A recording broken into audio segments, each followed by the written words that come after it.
Başkanlığını Malta önceki Cumhurbaşkanı Sayın Marie-Louise Colerio Presa götürecek. Kendileri Türkiye'den Marmara Grubu Vakfı'nı buraya üye olarak almak istediklerini söylediler.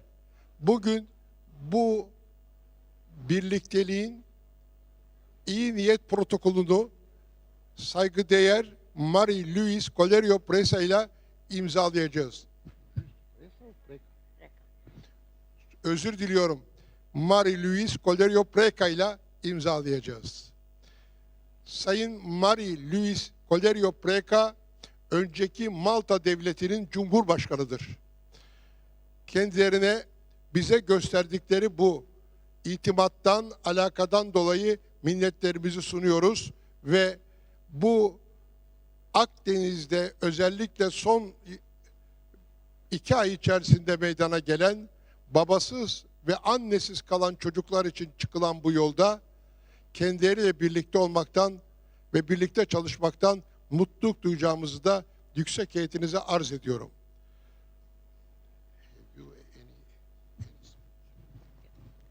So thank you, Dr. Souver, President of the Marmara Foundation. Well, I'm truly pleased, we're truly pleased as the Mediterranean Children's Movement to be here and also to have our first step forward for potential collaboration. So the Mediterranean Children's Movement is a network of organizations across or around the Mediterranean for organizations that work with and for children.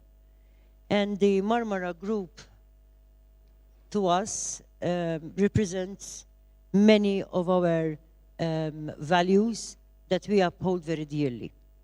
We believe that it is by dialogue, by bringing children of the Mediterranean together to appreciate one another, to respect, to listen to each other, to celebrate our beautiful diversity in this beautiful region of the world, that we can peace build. And this region needs peace education, peace building. It's a sustainable way forward for sustainable peace, for holistic well-being of future generations. We believe that by investing in children, we can truly build peace, build peaceful societies, ensure that we have sustainable progress and overcome the unfortunate affliction of wars and conflicts. In Malta, we have been working a lot by bringing children together. I personally have been working also across the European continent. And children do not have prejudices. Children are not biased. Children enjoy each other. And especially when they are even more so empowered to dialogue and to converse with each other. We can see the impact, the positive impact.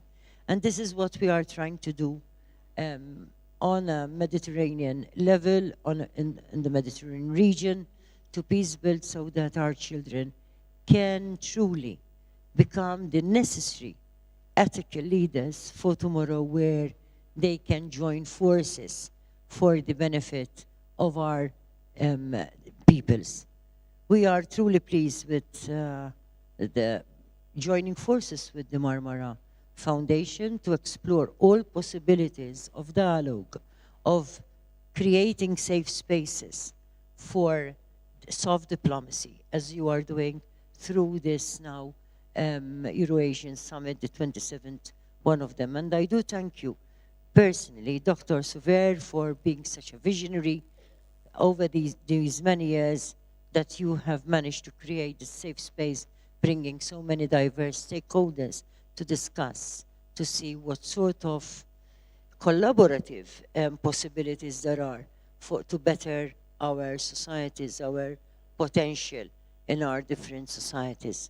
So I really thank you and looking forward to signing of this Memorandum of Understanding. Thank you.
Öğleden sonra birinci oturumumuzu açıyoruz.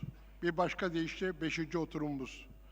Bu oturumumuzda Marmara Grubu Vakfı'nın oluşumunda, bugünlere gelmesinde, Avrasya Ekonomi Zirvelerinin dünden bugüne başarıyla sürdürülmesinde emek ve payı olan 9. Cumhurbaşkanımız Sayın Süleyman Demirel'in 100. doğum günü münasebetiyle onun hatırasına yapacağımız oturumu başta moderatörü Sayın Gazeteci Murat Yetkin Beyefendi, isim sırasına göre gidemeyeceğim ama Sayın Hikmet Çetin Beyefendi, Sayın Doktor Aylin Cesur Hanımefendi, Moldova önceki Cumhurbaşkanı Sayın Petru Lučinski Beyefendi, gene Romanya önceki Cumhurbaşkanı Sayın Profesör Doktor Emil Constantinescu Beyefendi ve Gagavuzya Başkanı Sayın Evgenya Gutul Hanımefendi'yi,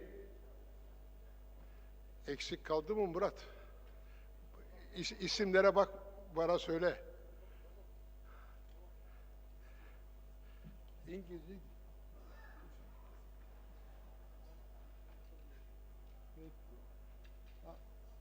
Bosna Hersek önceki Cumhurbaşkanı Miladen Ivanić Beyefendi'yi davet ediyorum efendim.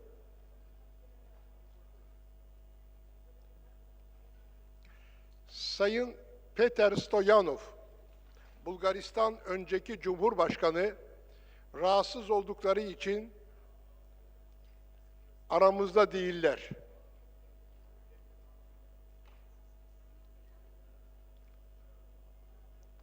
Değerli Murat Yetkin Beyefendi, izninizle Sayın Ivan Vingas, Bulgaristan Cumhurbaşkanı Sayın Peter Stoyanov'un mesajını okuyacaklar. Ondan sonra siz devam edersiniz. Buyurun efendim.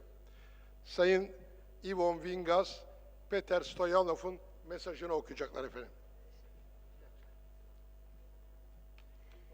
Herkese iyi akşamlar.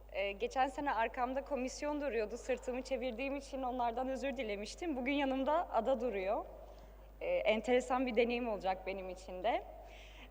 Good afternoon, ladies and gentlemen. It is a pleasure for me to be here today and to see a lot of beloved faces that gather together to express their wish of persistent unity and devotion to this forum, and as well as stressing their commitment to peaceful dialogues. Therefore, today I'm honored to deliver the speech of Mr. Petar Stoyanov, who was the President of the Republic of Bulgaria from 1997 until 2002, addressed to the 27th Eurasian Economic Forum.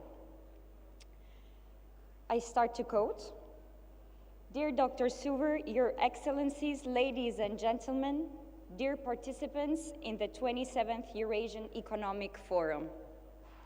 First of all, let me congratulate the leadership of Marmara Foundation and personally Dr. Suver for their continued work and dedication, which established Marmara Foundation as one of the most influential non-governmental forums in the Balkans and Eastern Europe. For me personally, it has always been an honor and pleasure to be part of the Marmara Foundation family. This year's forum has a special significance because it is dedicated to the centenary of the 9th President of Turkey, Mr. Süleyman Demirel. With his long political career, Süleyman Demirel will forever be remembered in the history of his country. His life was dedicated to the Turkish people and the Turkish state, but also to the peace and well-being of the entire Balkan region. As President of the Republic of Bulgaria, I had the good fortune to know and work together with President Demirel, and I cherish the memories of our meetings with the warmest feelings. Süleyman Demirel was a politician and statesman of a very high caliber, and this is known to everyone with interest in politics. However, The people who have worked with him closely are also aware of something else. Süleyman Demirel's success in his own country and on the global political stage was due not only to his comprehensive experience and political culture, but also to his humanity and ability to understand and communicate with ordinary people and with politicians of the highest ranking alike. It was this ability that made him a desirable partner at any level. I will never forget our sincere and open conversations and his role in Turkey's support to my country in its aspirations and path towards NATO membership, as well as his role in the trilateral formats Bulgaria, Romania, Turkey, and Bulgaria, Romania, Greece.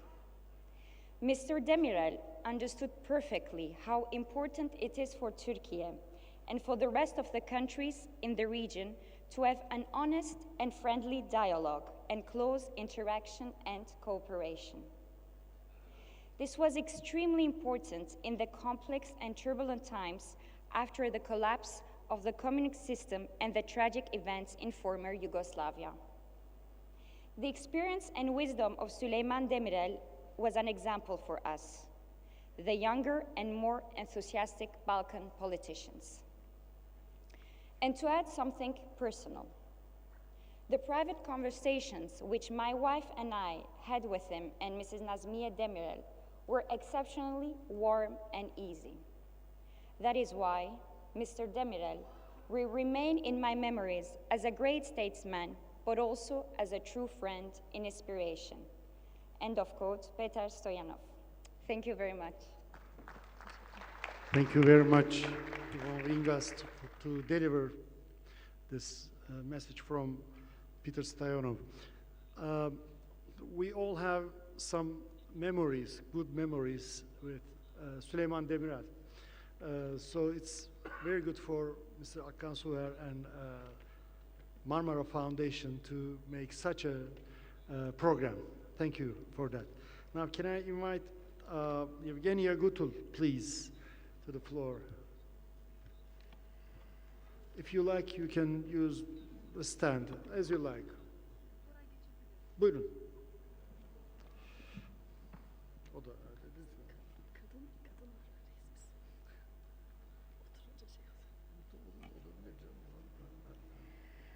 Sayın Marmara Grubu Vakfı Başkanı Akkan Suver, Sayın Cumhuriyet Başkanlar, bakanlar, hem pahalı dostlar.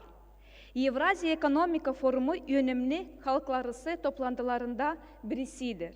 Angısı her bir yıl birleştirer bütün dünyayı anılmış hem talantlı insanları ki ekonomika, yatırım hem korunmak soruşlar için konuşma.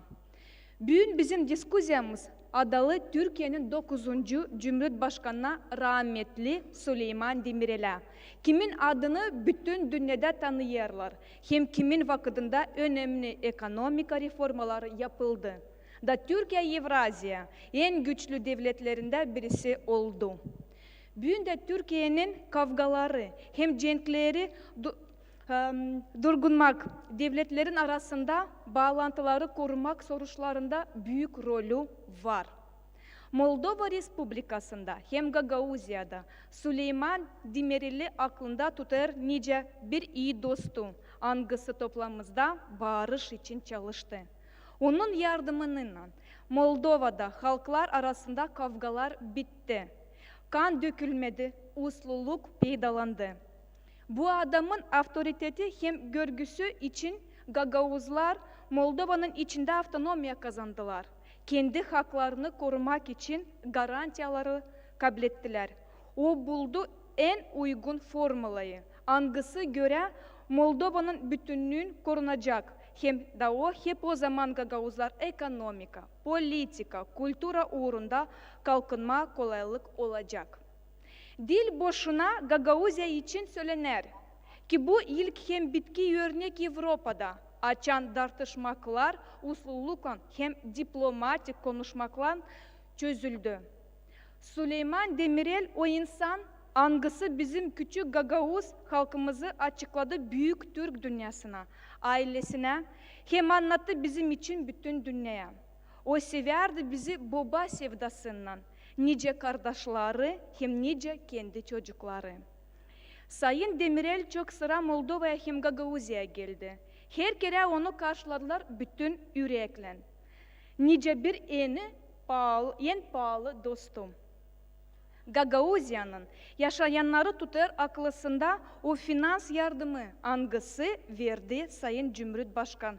Baş kasabasımıza suyu geçirmediğini. Süleyman Demirel'in kararına göre bu projekti gerçekleştirmediğini verilen 30 milyon dolar. Da 1999 yılda Cumhurbaşkanı gelir de pay alır yeni su kulesinde açılsında. Bu tarihli gün Gagavuzya'nın yaşamanları da unutmadılar. Süleyman Demirel, o bir adam, hangisi değiştirdi dünyayı. Onun adı Diveç yaşayacak Gagavuzya'da.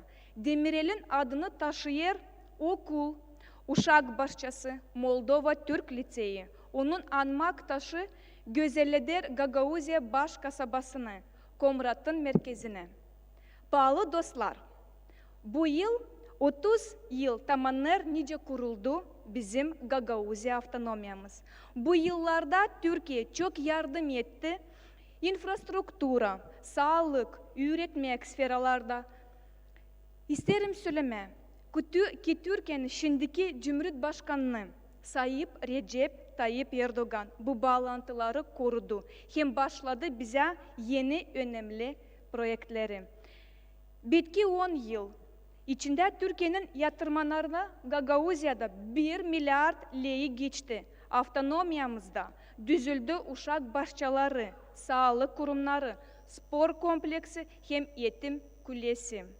Gagavuzya Başkanı olduğundan 2023 yılda kendi ilk dış ziyaretim Türkiye. Ben yaptım Türkiye. Bu benim tarafımdan bir saygı arkadaşlarımıza, Türk halkına. Biz şükürüz. Türkiye'nin 9. Cumhurbaşkanına Süleyman Demirel'e, bugünkü Cumhurbaşkanına Sayın Recep Tayyip Erdoğan'a, bütün Türk halkına destek için. Biz çok kısmetliyiz. Ani Gagavuz'un halkında var böyle ortaklar, dostlar, hem kardeşler, nice Türkiye halkı. Çok sağ olunuz. Çok teşekkürler. Thank you very much for your nice words. Now can I invite Mrs. Aylin Cesur, physician and politician, to floor. Ladies first. Ladies first. Öyle yapmışlar.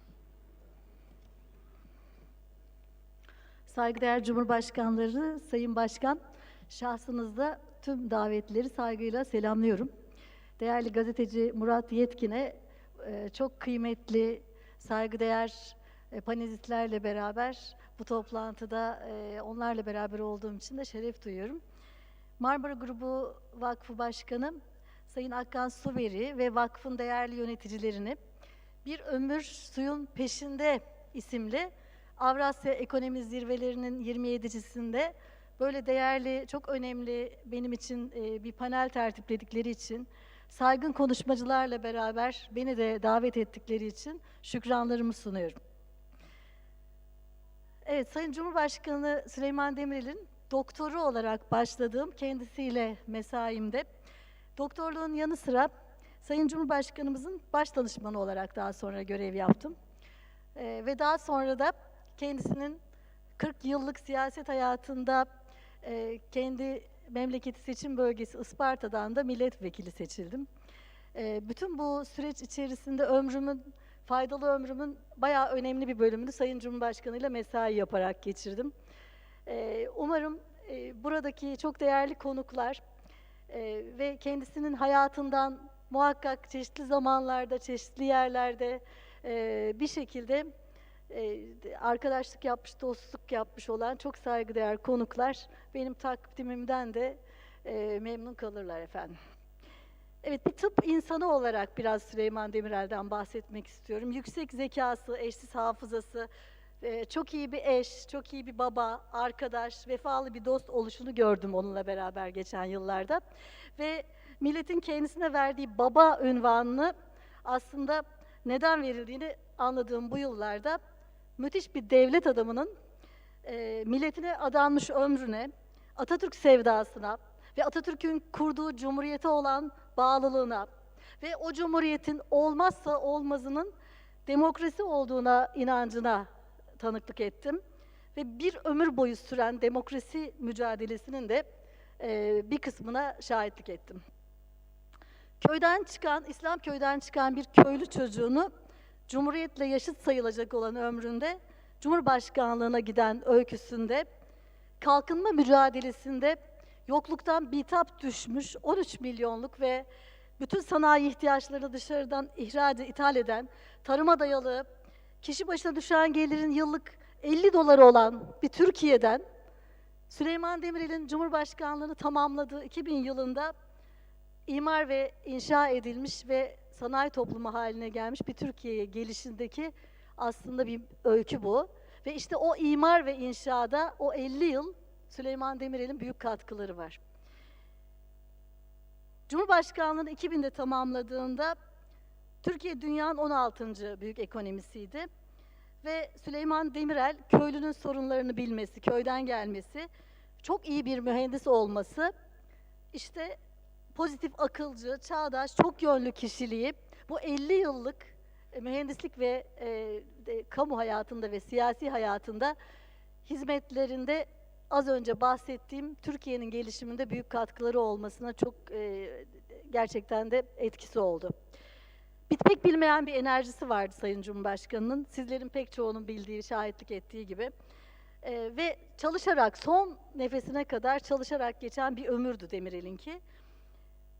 Ve burada pek çok kişinin ve Türk milletinin de aslında kabul ettiği gibi Süleyman Demirel, Türkiye Cumhuriyeti tarihinde demokrasinin ve kalkınmanın kahramanı oldu, destanını yazdı. Her dönemde siyasetin tartışmasız duayeni ve lideri oldu. Bir ömre sığmayacak çok hizmetle doldurdu aslında bu yılları. Ve ömrünü neye adadığının bilinmesi tarihe karşı bir sorumluluk. İşte bu sorumluluğu tarihe karşı yerine getiren bu önemli toplantıyı da bu nedenle çok önemsiyorum. Tarihe aslında bir sorumluluk örneği vermiş oluyor Sayın Akkasuver ve arkadaşları. Bu manada çok önemli. Demirel'in hikayesi sadece İslamköy'den Çankaya'ya uzanan, aslında giden ince ve uzun bir yolun hikayesi değil. Süleyman Demirel'in hikayesi aynı zamanda Cumhuriyet'in medenileşme, kalkınma mücadelesinin ve Türk milletinin bir benlik arayışının hikayesi. Kardeşleriyle aynı odada kaldığı bir kerpiç evde elektrik olmayan gaz lambasıyla okuyan bir Süleyman Demirel var çocukluğunda.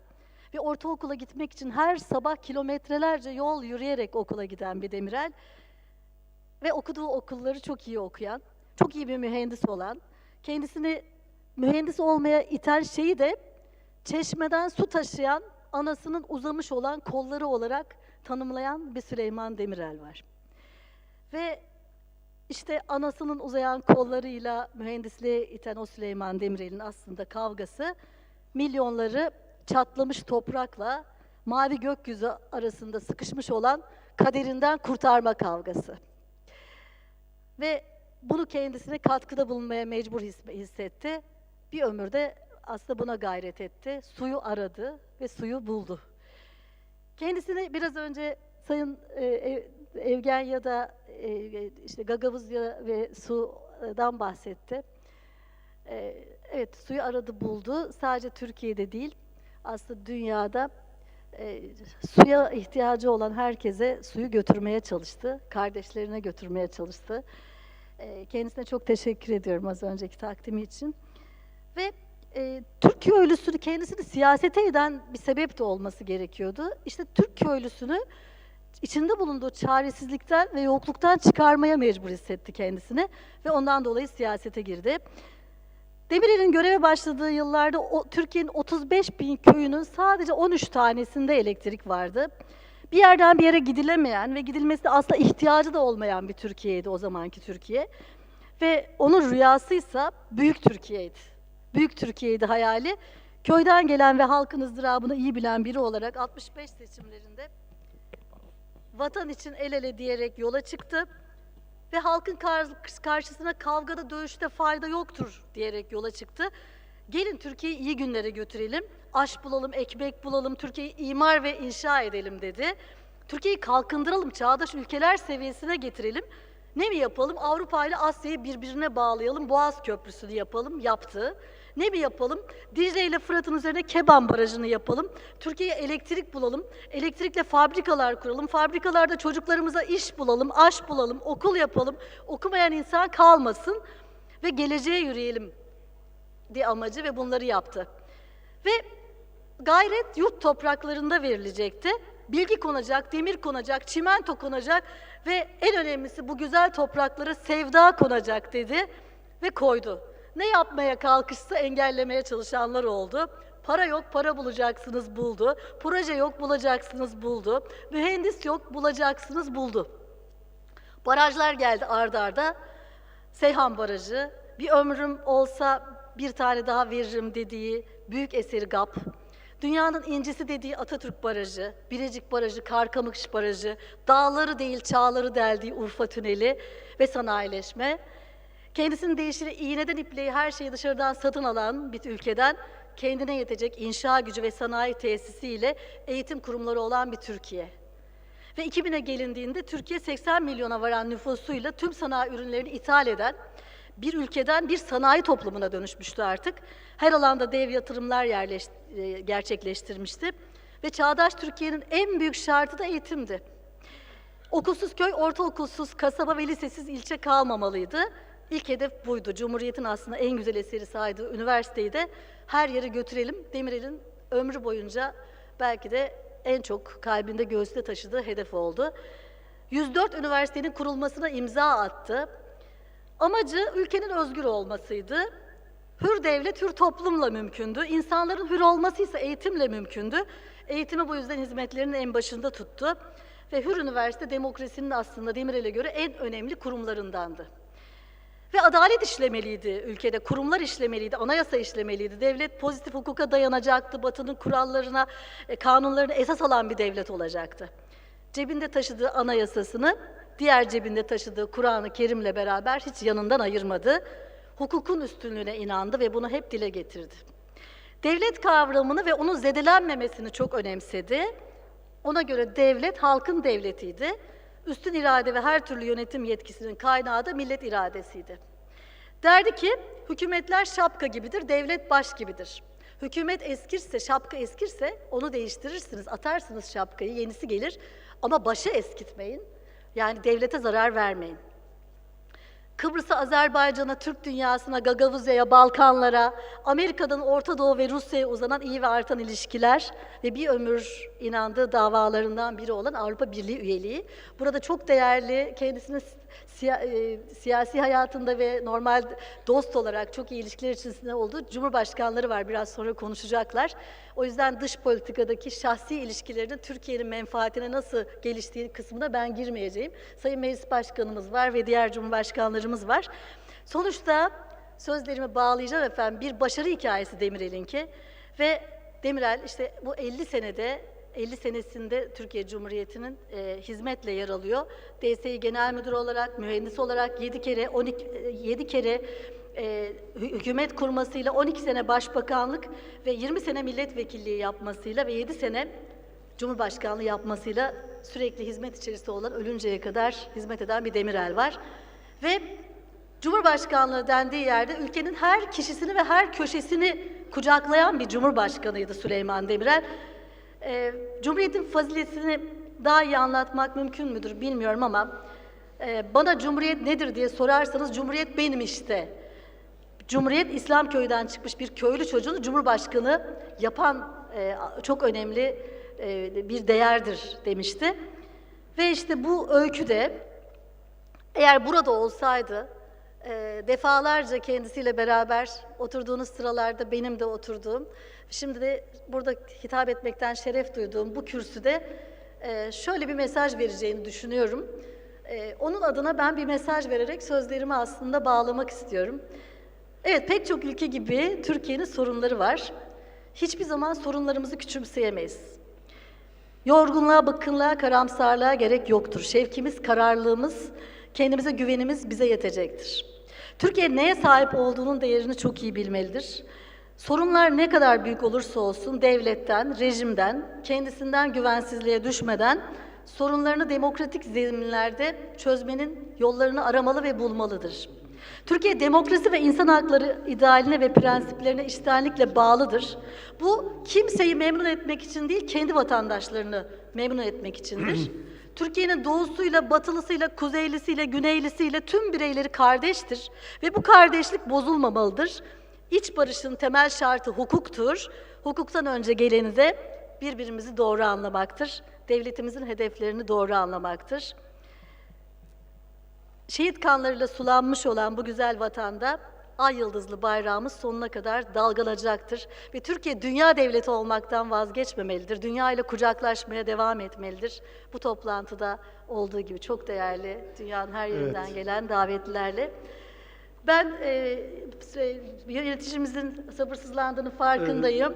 Sözlerime son vereceğim. Toparlayabilirsek iyi olur. Aynen. Sözlerimi bağlayacağım. Biraz hoşgörülü Demirel'den, fedakarlığından, çok iyi bir eş olmasından, Nazmiye Hanımefendi ile olan müthiş güzel evliliklerinden, çok iyi bir aile babası olmasından, çok zeki olmasından, vefakar olmasından, fedakar olmasından, cesur, bilge, doğayı, toprağı seven, sporu seven, sanatsever bir insan olmasından da bahsedeceğim.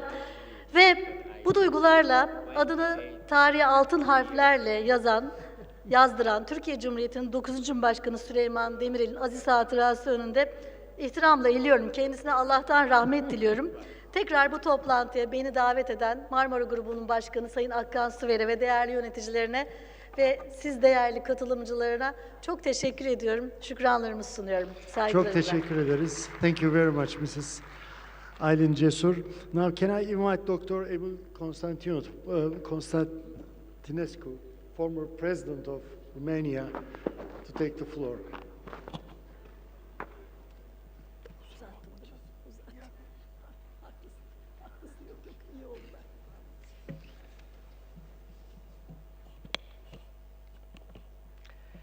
Esteemed President of Marmara Grubu Foundation, Honorable Murat Yetkin, esteemed member of the Presidium, ladies and gentlemen. In the last decades of the 20th century, the President of Turkey, Süleyman Demirel, played an exceptional role in overcoming the millennium historical conflicts in the Balkans and Central Asia.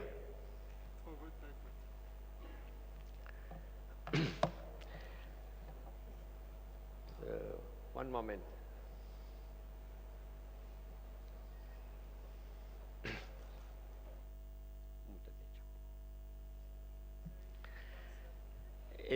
Constantinescu has recently published a book on Demirel. After completing his presidential term, he continued to exert a greatly beneficial influence on the basis of the unanimous respect he enjoyed on the international stage. I would like to share with you some of the projects in which I worked alongside President Süleyman Demirel in a period of political, diplomatic, and social effervescence across Eurasia. Between 1997 and 2000, bilateral Turkish-Romanian relations reached a very high level. In the history of bilateral diplomatic relations, there have been few cases across the globe to have scheduled 2 reciprocal state visits each year over 3 years, one in Bucharest and one in Ankara. Collaboration between Romania and Turkey was expanded on all levels, including in the field of higher education and the environment. Turkey offered consistent and steadfast political support to Romania in its campaign for NATO membership. In 2014, I invited the former Deputy Prime Minister and Foreign Minister of Turkey, Hizmet Çetin, to Bucharest to attend an international conference organized in the Palace of Parliament, which was attended by 9 former heads of state from Central and Southeastern Europe, former Prime Minister and Government Minister, as well as notable figures from the academic milieu and civil society who directly contributed to their country's transition to democracy after the collapse of the former communist regimes. On the occasion, Mr. Çetin noted that when the Turkish parliament voted for the 1997 treaty to extend NATO membership to Poland, the Czech Republic, and Hungary, he was a leader of the parliament, and that both the parliamentary majority and the opposition ratified the treaty of the imperative condition that Romania would be necessarily admitted to NATO in the second wave and enlargement.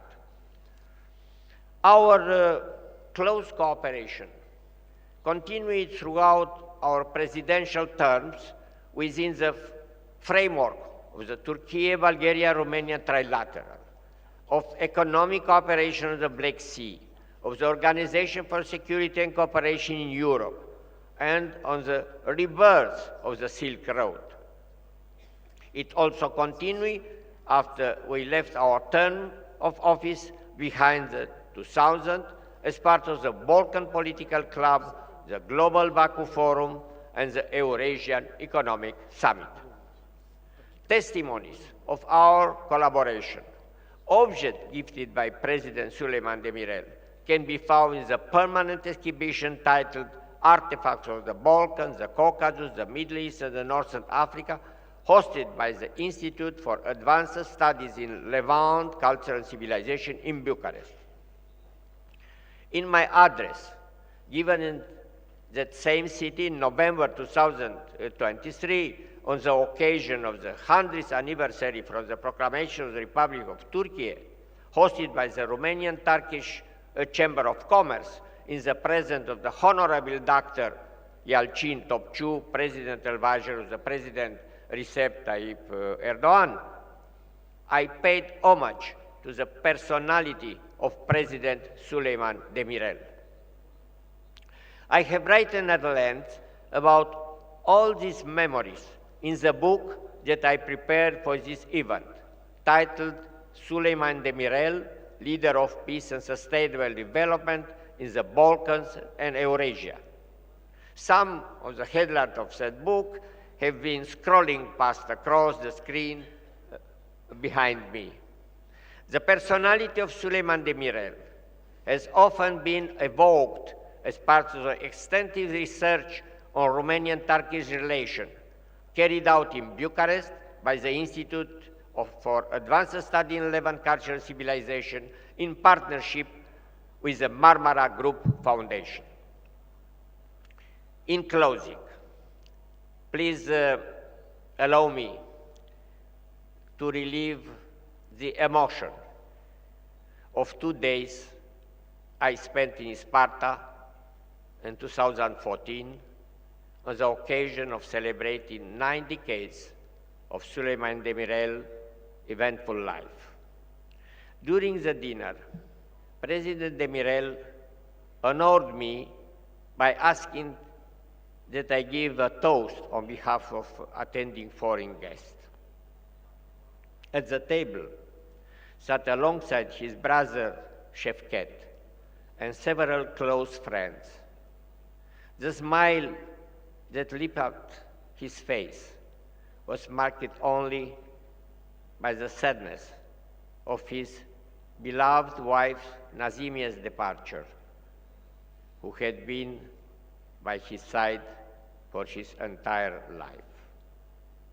In the morning of second day, President Demirel spoke to those attending in an unscripted address, well over an hour long, the political testament of a wise leader boasting a lengthy career of consummate statesmanship, in which an understanding of the past, coupled with his own experience, underpinned a generous vision on the future of his country and of the entirety of mankind.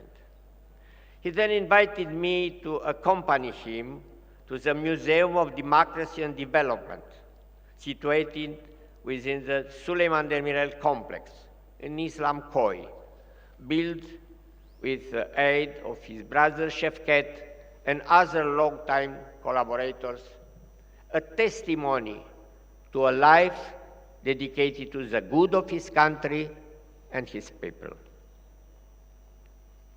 The plane departing from Istanbul banked a wide turnover, the fabled rose and lavender fields of Sparta, the snow-capped Davraz Peak was outlined in the distance against the warm light of the sunset. Half a year later, when he, too, left us behind, these moments were the first to spring to mind. As a geologist, in climbing a mountain from the base toward the summit, I would gradually discover ever more remote spaces. I mused that the same could be said of his soul as it traveled towards paradise, having said its goodbyes to his home in Sparta, to his native land of Turkey, whom he had faithfully served his entire life, and to fascinating Eurasia, the cradle of European civilization. The engineer that dedicated his passion and perseverance to the constructions of dams that bear the flow of water in order to fertilize the land, and roads that facilitated closer ties between both places and peoples, left our world behind with the feeling of having accomplished his duty at peace with both himself and with the world. Let us wish that he who follows the teachings of his glorious predecessor, Mustafa Kemal Atatürk, peace in the country, peace in the world, throughout his political career, may now enjoy an eternal rest, richly deserved. Thank you. Thank you very much indeed. That was a very touching speech, Mr. Konstantinescu. Now, Mr. Hikmet Çetin, former Foreign Minister and Parliamentary Speaker of Turkey, and a long-time friend of Demirel.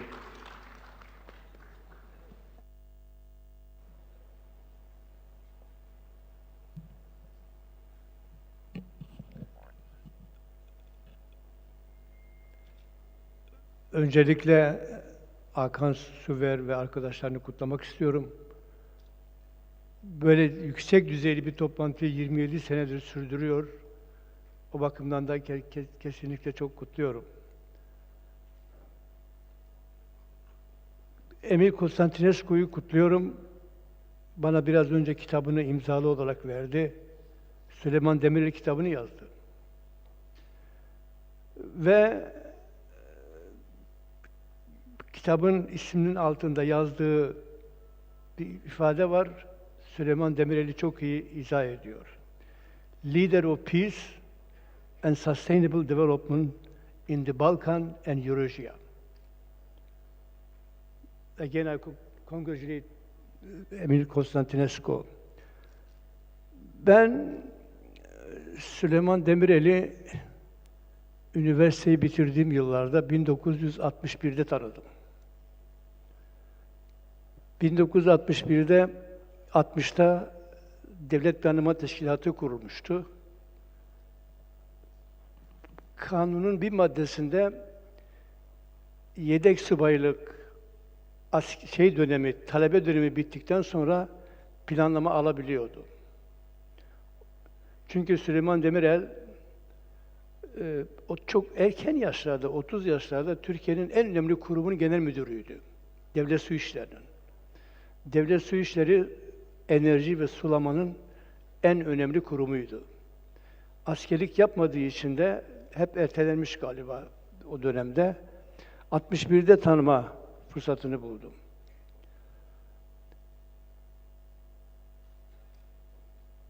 Ciddi bir devlet adamıydı, ciddi bir siyasetçiydi. Onunla çalışmak bir zevkti. Çünkü sonradan Devlet Planlama Teşkilatı'nda o başbakanken ve Yüksek Planlama Kurulu Başkanı iken ben de İktisadi Planlama Daire Başkanıydım. Birlikte çalışmak bir ayrıcalıktı. Bir kere mühendisliğin verdiği bir yetenekle bütün konulara hakimdi. Yani Süleyman Demirel'le bir projeyi söylediğiniz zaman aynı ayrıntısına kadar ilgileniyordu. Örneğin biz o zamanlar Atatürk Havalimanı'nı küçükken büyütmek istiyorduk. Tartışırken dedi ki bu yetmez dedi. Biraz daha büyük yapacaksınız dedi. Ve gerçekten de bir noktaya geldi. Atatürk Havaalanı küçük olmaya başladı. Kendisiyle 1993 yılları arasında aynı hükümette beraber çalıştık. Başbakanımdı, ben de onun Dışişleri Bakanıydım. O dönem bölgemizde çok önemli olayların cereyan ettiği bir dönemdi. Sovyetler Birliği parçalanmış, Yugoslavya'da da savaşlar devam ediyor. Birlikte o dönemde birkaç defa Orta Asya Cumhuriyetlerini ziyaret ettik. Çünkü birden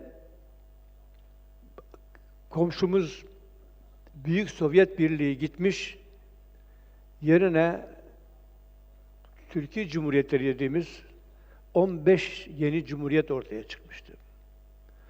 Bunların hepsini birlikte ziyaret ettik. Kendilerine önemli destekler ve yardımlar verdik. Biraz önce Gagavuz'daki arkadaşımız anlattı. Birlikte ziyaret ettik Gagavuz. Ben Dışişleri Bakanı iken birlikte ziyaret ettik. Çok önemli destek de vermeye çalıştık. Demirel çok önemli bir siyasetçiydi. 2 defa başbakanlıktan askeri darbe ve yarım darbeyle uzaklaşmak zorunda kaldı. 12 Mart 1974'te Süleyman Demirel başbakandı. Fakat askeri kaynaklarda, askeri insanlarda büyük rahatsızlık ve huzursuzluk vardı. O nedenle de 12 Mart 1974 yılında komutanların verdiği bir muhtırayla başbakanlıktan ayrılmak zorunda kaldı. Bazen kendilerine soruluyordu, neden bıraktınız diye. Yani ben komutanlara karşı savaş mı açacaktım dedi. Yani bunun dışında 12 Eylül 1980 yılında da yine başbakanken askeri darbe oldu ve birçok muhalefet lideriyle beraber Zincirbozank'a gittiler. Oradan döndüğünde Anadolu Kulübü'nde karşılaştık. Ben zayıflamış gördüm. Dedim ki, Sayın Başbakanım dedim, zayıflamış gördüm sizi.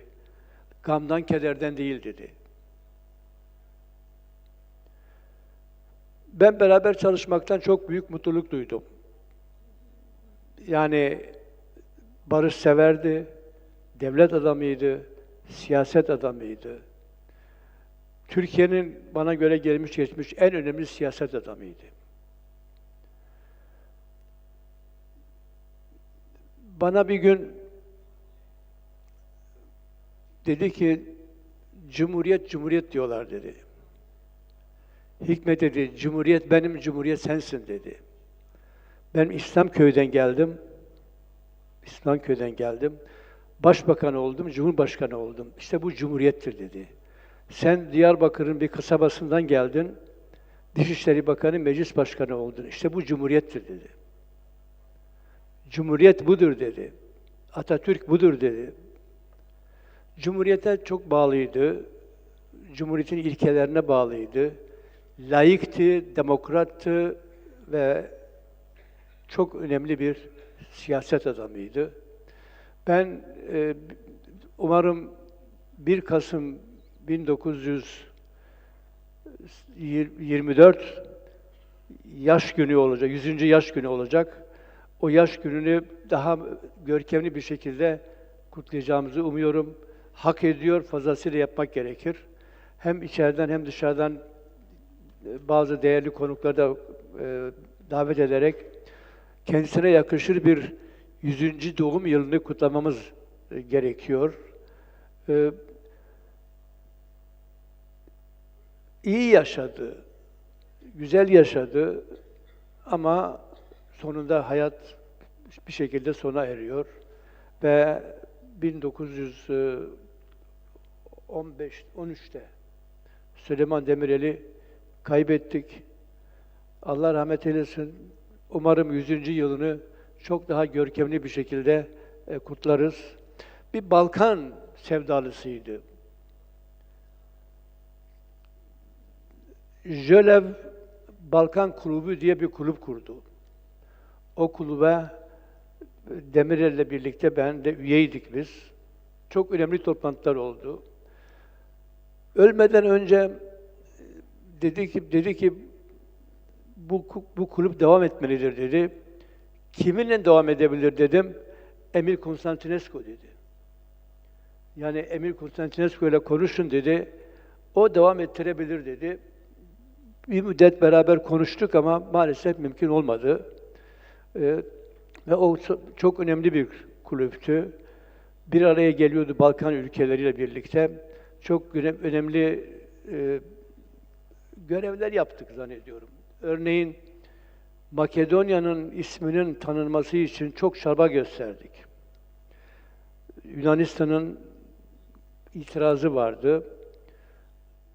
Onunla ilgili toplantılar da yapıldı. Çok uğraştık ama maalesef mümkün olmadı. Sonunda Çipras Başbakan olunca Yunanistan'a Kuzey Makedonya diyerek o konu çözülmüş oldu. Ben tekrar böyle değerli arkadaşlarla bir arada olmaktan da büyük mutluluk duyuyorum. Ve size hepinize sevgiler, saygılar sunuyorum.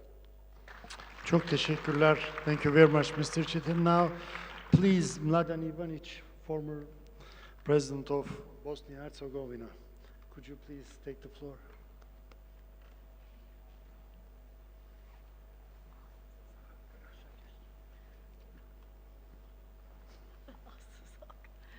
Thank you, Mr. Chairman. It is really my honor to take a part in this session and to speak about Süleyman Demirel. I am a little bit younger than Hikmet, but I know Hikmet as long as I know President Demirel. I met him first time in 2001. I was at that time only 43 years old, at the beginning of my political career, and there was at that time very famous Balkan Troika, Konstantinescu, Želev, and Demirel. And they invited me to be a part of that story on Balkan Political Club, and I'm very proud that I was a part of that all the time, because I learned a lot from these group of the people, and especially from that Troika, and I became a friend with all of them, and also with some other members of that club. And I agree with Hikmet and with Demirel, it would be good if the Balkan Political Club could continue its job, because we did a lot of very successful conferences, and I think that we are simply missing something like that in the whole region of the Balkans. You know, I was young, and I had the chance to have a few private meetings with President Demirel. At that time, I was the Prime Minister of Republika Srpska within the Bosnia and Herzegovina, which was not a very easy job, because it was just 5 years after the end of the war in Bosnia. And I remember when I spoke with President Demirel and asked him for advices, what to do in these very complicated, very difficult circumstances. And he told me, be patient, don't be in a hurry. Slowly, hear everybody, but don't be too tough in your political statements. He said, you are elected by the Serbs to protect your people, and you have to do that, because if you don't do that, you will be not re-elected, and someone crazy can come then, and Bosnia can also have problems. But don't protect your people by attacking the others. Cooperate with the others. And I said, but you know, the situation is very complicated. And he said, clever people will always find solution, regardless of the legal framework. Crazy people, they can always make problems, even if you have the most beautiful legal framework. And that lesson, I have to say, I tried to apply it in my political life, and it was a very good advice, by the way. There are two groups of the politicians. Politicians who are trying to create artificially their authorities by putting a serious face, by having tough statements, you know, and there are politicians who have authority by itself. And I think that President Demirel was the second type of the leader. When he enters the room, you can feel the authority. It was not artificial, it was so normal. And I think that Turkey can be very proud to having one politician who was, as I know, among the long-lasting politicians in the Balkans. And to stay long in the politics in the Balkans is really not so easy. That means that you have to have something here in order to achieve that. Not too many people can speak about on that way. So thank you very much again, and thank you, Dr. Suver, to give me a chance to speak about this famous and very big politician of the Turkey and the region and the world, I have to say. Thank you very much. Thank you very much for this touching and sentimental speech. Thank you. And now, Mr. Petrolucisi, could you please take the floor? Former President of Moldova.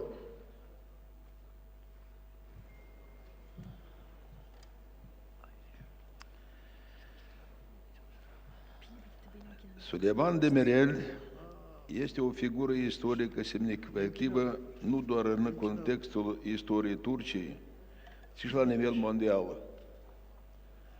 Născut doar la un an după înființarea Republicii Turcia, și-a dedicat viața progresului și prosperității țării, contribuind la transformarea ei într-un stat major la nivel global și european.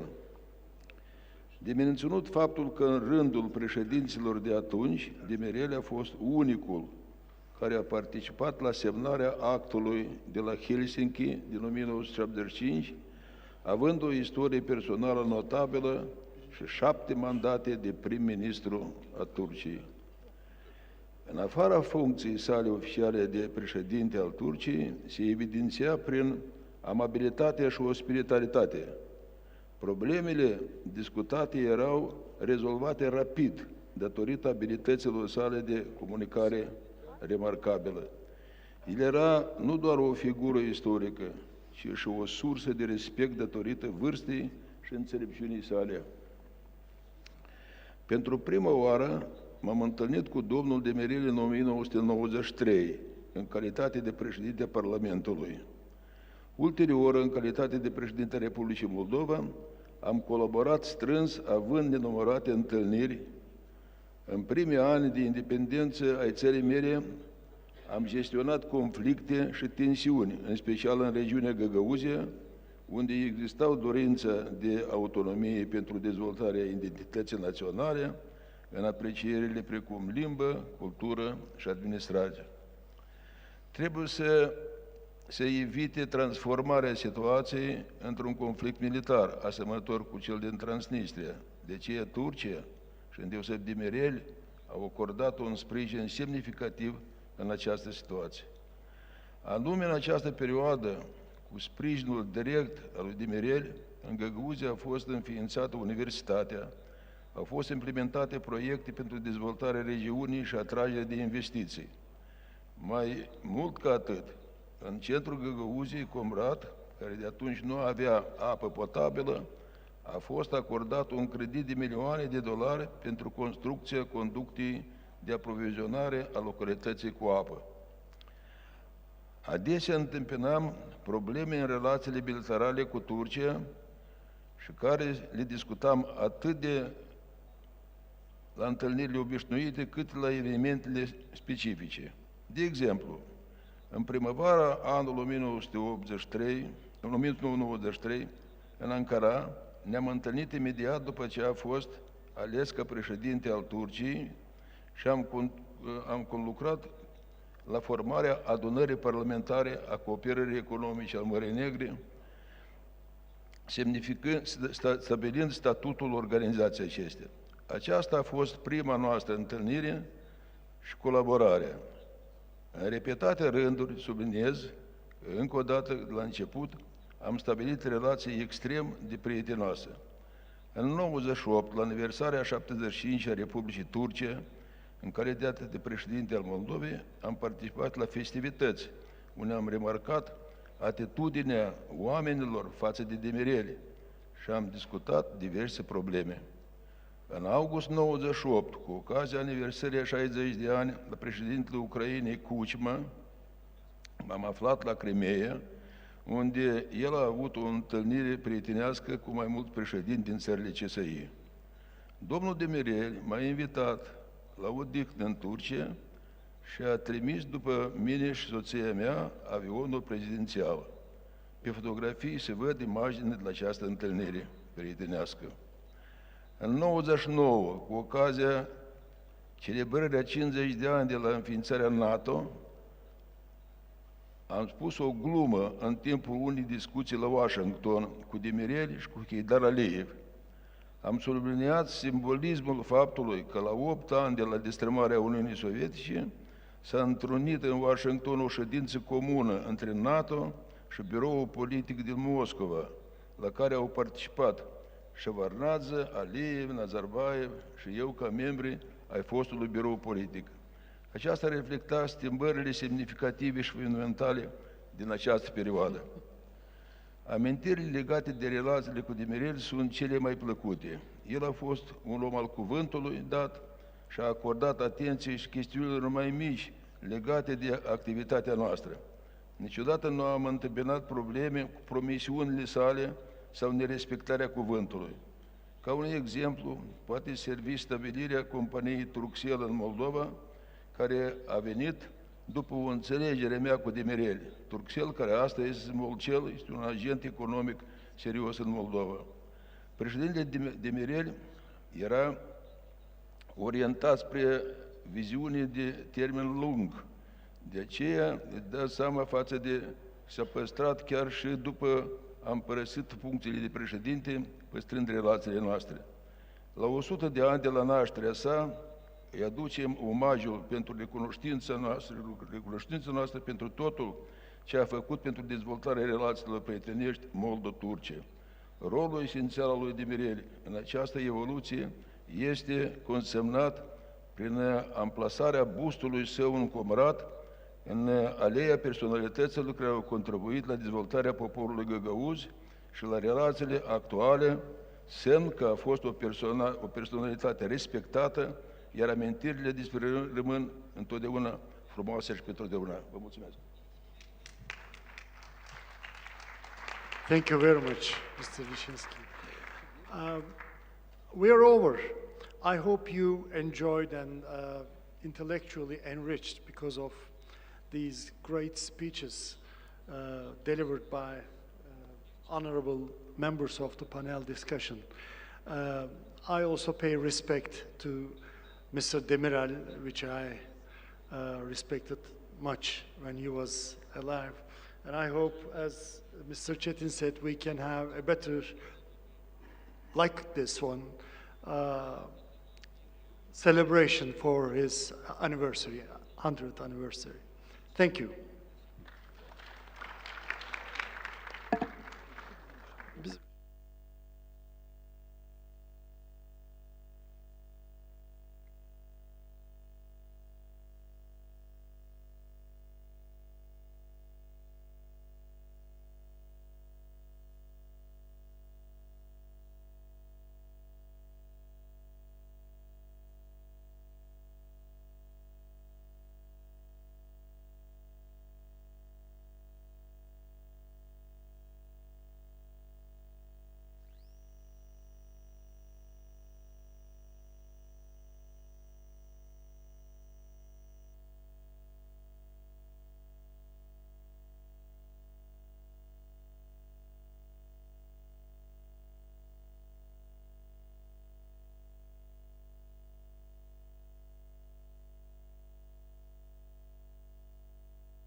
Muhterem davetliler, Sayın Murat Yetkin Beyefendi'nin moderatörlüğünde gerçekleştirdiğimiz Monsieur Constantinescu, Monsieur, nous pouvons, okay.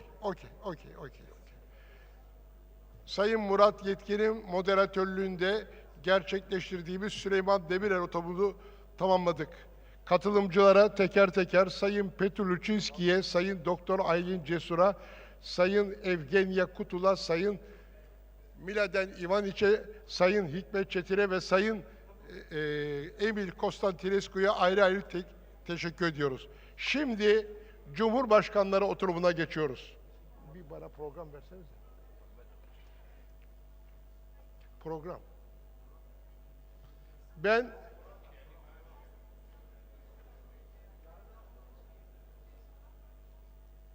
muhterem Cumhurbaşkanlarımızı buraya davet ediyorum. İsimlikler hazır mı Hasan Bey?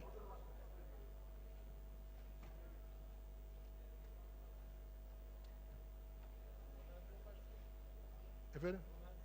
Tuvalete gitti.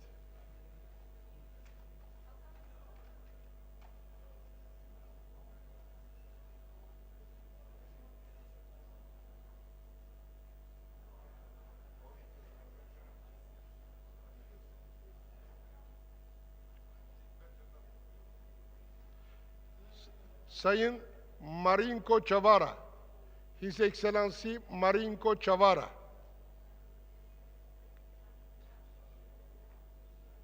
His Excellency Emil Constantinescu.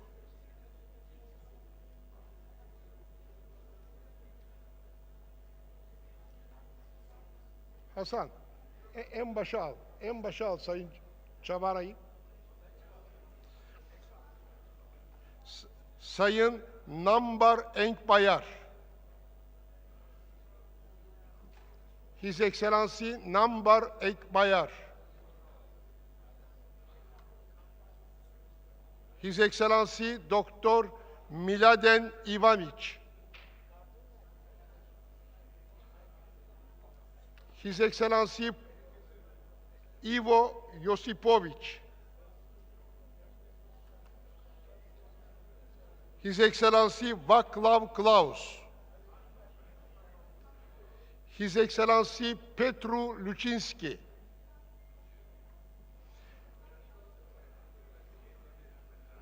His Excellency Monsef Marzuki.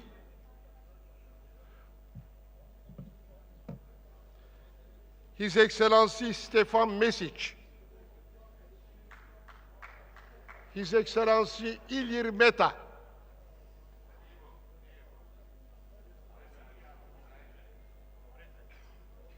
His Excellency Ilir Meta. Her Excellency Marie-Louise Colerio Preca.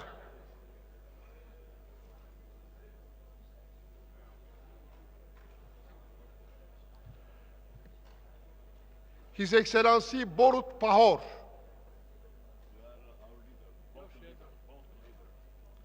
His Excellency Fatmir Seydiu.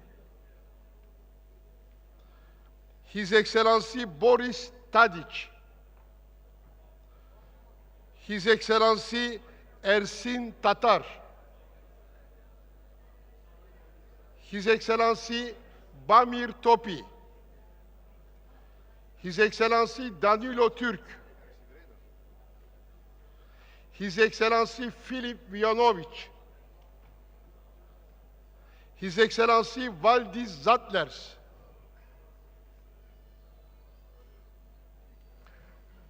Luczynski. President Luczynski. President Luczynski. Konuşuyor da.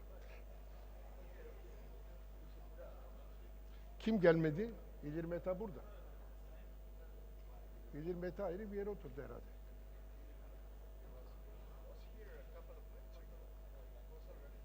İlir Meta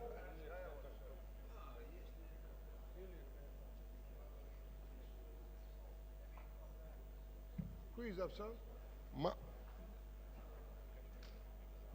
President of Malta, Madame Marie-Louise Preca. Kim eksik başka? Benim yerimi nereye koydunuz?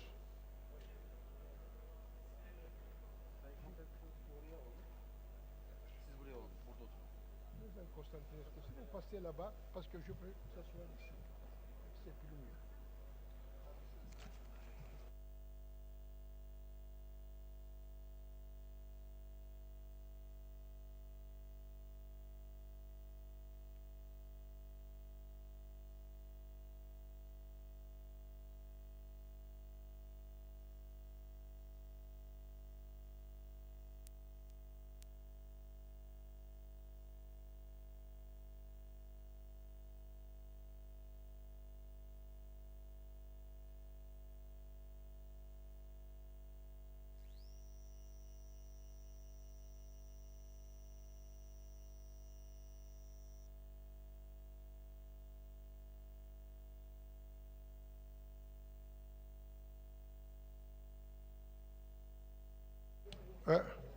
Prezident Boris Tadic.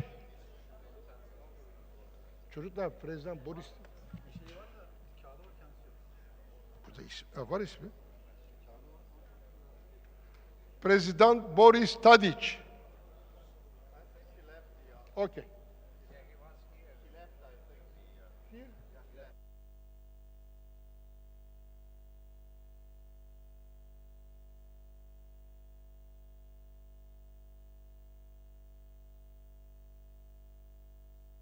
ilir meta.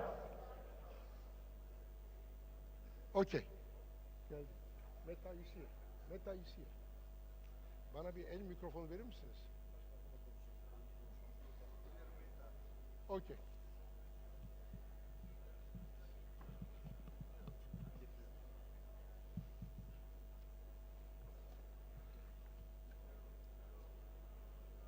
Şey kaldı, bir anons edin dışarıda. Bu Madame Preka kaldı, kadın kaldı.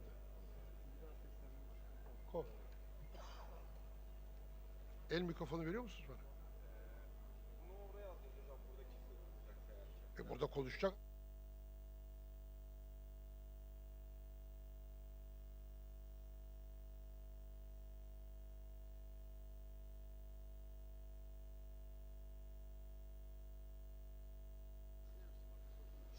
Tamam. Değerli konuklar, 27. Avrasya Ekonomi Zirvesi'nin akil insanlar oturumunu açıyoruz. Alfabetik sıraya göre konuşmaları yapacağız. Bu toplantılarımızın devamlılarından ve gerek Cumhurbaşkanlığında gerek sonrasında bizi yalnız bırakmayan Cumhurbaşkanımız Sayın Abdullah Gül şu anda Mısır'da resmi bir ziyarette bulunmaktadır. Onun mesajıyla toplantımıza başlamak istiyoruz. Mesaj hazır mı arkadaşlar? Evet. Sesi açar mısınız? Marmara Grubu Vakfı'nın organize ettiği Avrasya toplantısının 27.sine maalesef yurt dışında olduğum için katılamıyorum. Ama hepinizi saygıyla, sevgiyle bir kez daha selamlıyorum ve özellikle değerli Cumhurbaşkanlarına Türkiye'ye hep hoş geldiniz diyorum. Değerli Akkan Bey ve arkadaşlarını da ayrıca tebrik ediyorum. Büyük bir özgüvenle bu toplantıları gerçekleştirdikleri için. Değerli katılımcılar, bu zirvenin özel oturumunun özellikle 9. Cumhurbaşkanımız Süleyman Demirel'in 100. doğum yılına atfedilmesini de çok takdir ediyorum. Süleyman Demirel, Türkiye Cumhuriyeti'nin 9. Cumhurbaşkanıdır. Hepiniz bildiği gibi daha geçenlerde Türkiye Cumhuriyeti Devleti'nin kuruluşunun 100. yıl dönümünü kutladık. Bu 100 yıllık siyasi tarihimizin 50 yılının en önemli siması Sayın Süleyman Demirel'dir. Bu 50 yıla mührünü vurmuş bir isimdir. Bu bakımdan kendisini bir kez daha rahmetle anıyorum. Süleyman Demirel İsparta'nın bir köyünden çıkmış, devlet imkanlarıyla okumuş, azmi, kararlılığı ve çalışkanlığıyla o zaman Türkiye'nin en iyi üniversitesini bitirmiş ve kendisini devletine, milletine adamış bir kişidir. Büyük bir mühendislik disipliniyle de özellikle Türkiye'nin ekonomik kalkınmasına, sinayi kalkınmasına büyük öncelikler vermiş. Bugün hepimizin kullandığı Türkiye'nin çok önemli altyapı yatırımlarının hepsinde imzası olan büyük bir şahsiyettir. Ayrıca Süleyman Demirel 50 yıllık siyasi tarihimiz içerisinde zaman zaman yaşadığımız zor dönemlerde de demokrasinin daima üstünlüğünü savunmuş, çok partili demokratik sisteminin bekası için uğraşmış, çok önemli bir şahsiyettir. O bakımdan bir kez daha kendisini rahmetle anıyorum ve sizleri de böyle bir özel toplantı tertiplediğiniz için tebrik ediyorum. Değerli katılımcılar, bu zirvenin konusunun krizlerden çıkış ve istikrara gidiş olarak tespit edilmesi gerçekten büyük bir arzuyu aslında, beklentiyi ve isteği ifade ediyor. Bu arzu ve beklenti bütün dünyanın beklentisi. Ne yazık ki bu şekilde olmadı. Halbuki dünyayı çok yoran pandemiden sonra herkes büyük bir işbirliği içerisinde uluslararası kurallar, anlaşmalar, normlar Bütün bunların da temel alınarak büyük bir ekonomik işbirliği, çok büyük yeni anlaşmalar, ekonomik ve ticari gelişmeler beklerken ne yazık ki tam tersiyle karşı karşıya kaldı. Dünyanın birçok yerinde hepimizin bildiği gibi potansiyel politik krizler var. Ama bunların diyalogla ve müzakereyle halletmesi için büyük uğraşlar yapılırken ansızın Rusya'nın Ukrayna'ya saldırmasıyla büyük bir savaş başladı ve bu savaş sadece Avrupa'nın değil, bütün dünyanın dengesini değiştiren bir nitelik kazandı. Aslında bu savaş müzakereler ve diyalog yoluyla önlenebilirdi. Bir taraftan Amerika'nın izolasyonist politikaları, Rusya'nın irredentalist politikaları bu müzakerelerin neticelenmesini önledi ve bugün binlerce insanın öldüğü, her tarafın yıkılıp harap edildiği büyük bir çekişmenin nereye varacağı bilinmeyen büyük bir çekişmeyle karşı karşıyayız. Unutmayalım ki Vietnam Savaşı da yıllar sürdükten sonra neticede bir anlaşmayla ve barışla neticelendi. Onun için bir an önce Ukrayna Savaşı'nı bitirmek için müzakerelerin başlaması ve barışçı bir şekilde neticelenmesi ve istikrara katkı sağlayacak en büyük unsur olması için çalışmak gerekiyor. Ukrayna-Rusya meselesinin yanında dünyanın sanki beklemiyormuş gibi ama aslında var olan en büyük potansiyel Filistin'de ortaya çıktı. Bugün Gazze'de olanları ne yazık ki bütün dünya büyük bir üzüntüyle takip ediyor. Dünyanın vicdanının sızladığı, kanadığı resimlerle karşı karşıyayız. İsrail'in hiç kural tanımaz, hiçbir savaş kuralını dikkate almaz. Bu savaştaki yıkımı insanlık tarihinde çok kara bir leke olarak geçecek. Bu kadar kısa süre içerisinde 30 binin üzerinde insanın öldürüldüğü ve bunların %75'inin kadın ve çocuklar olduğu, bütün yıkımın dünyanın gözü önünde canlı yayınlarla verildiği bir dönemi yaşıyoruz.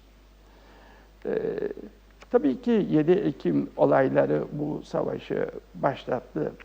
Ama Birleşmiş Milletler Genel Sekreterinin de söylediği gibi bu olay boşlukla birden ortaya çıkmadı ki.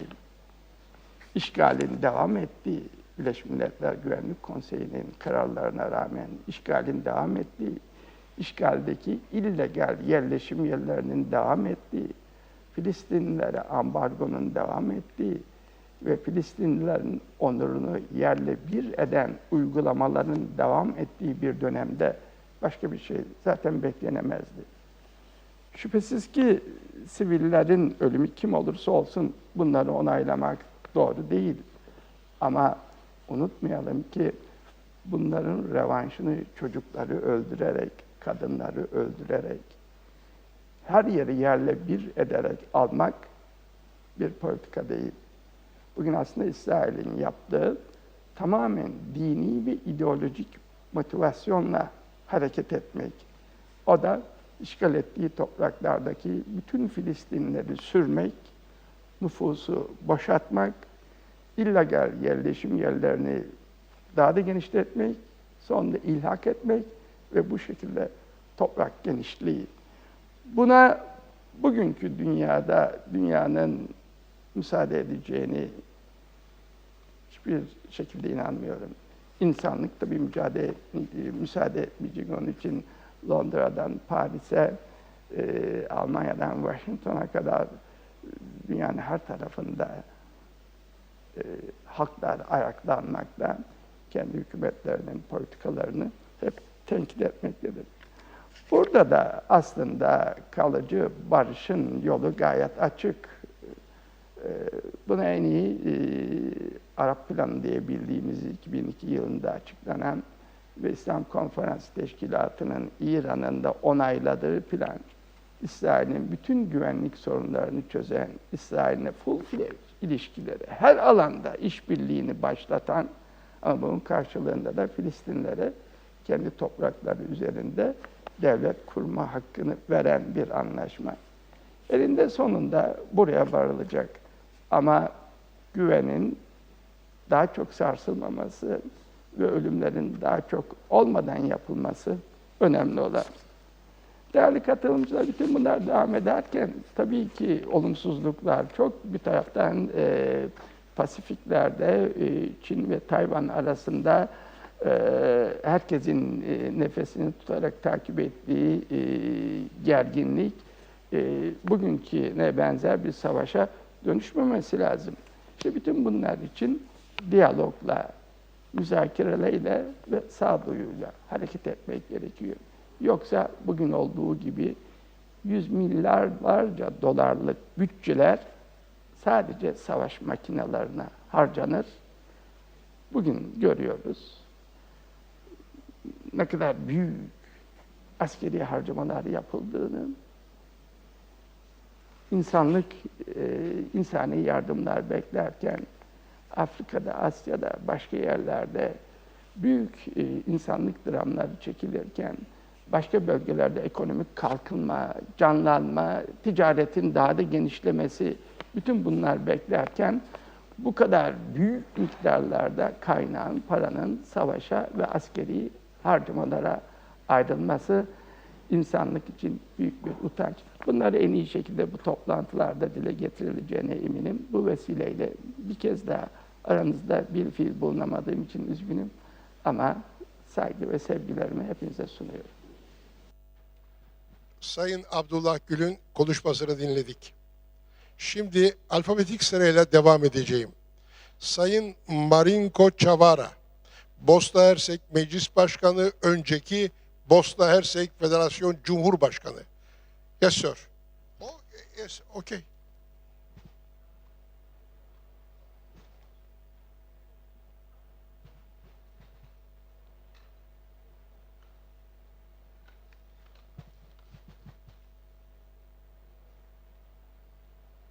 Poštovani predsjedniče, ekscelencije, dame i gospodo, svi nazočni se vas srdačno. Mikrofon açıldı mı?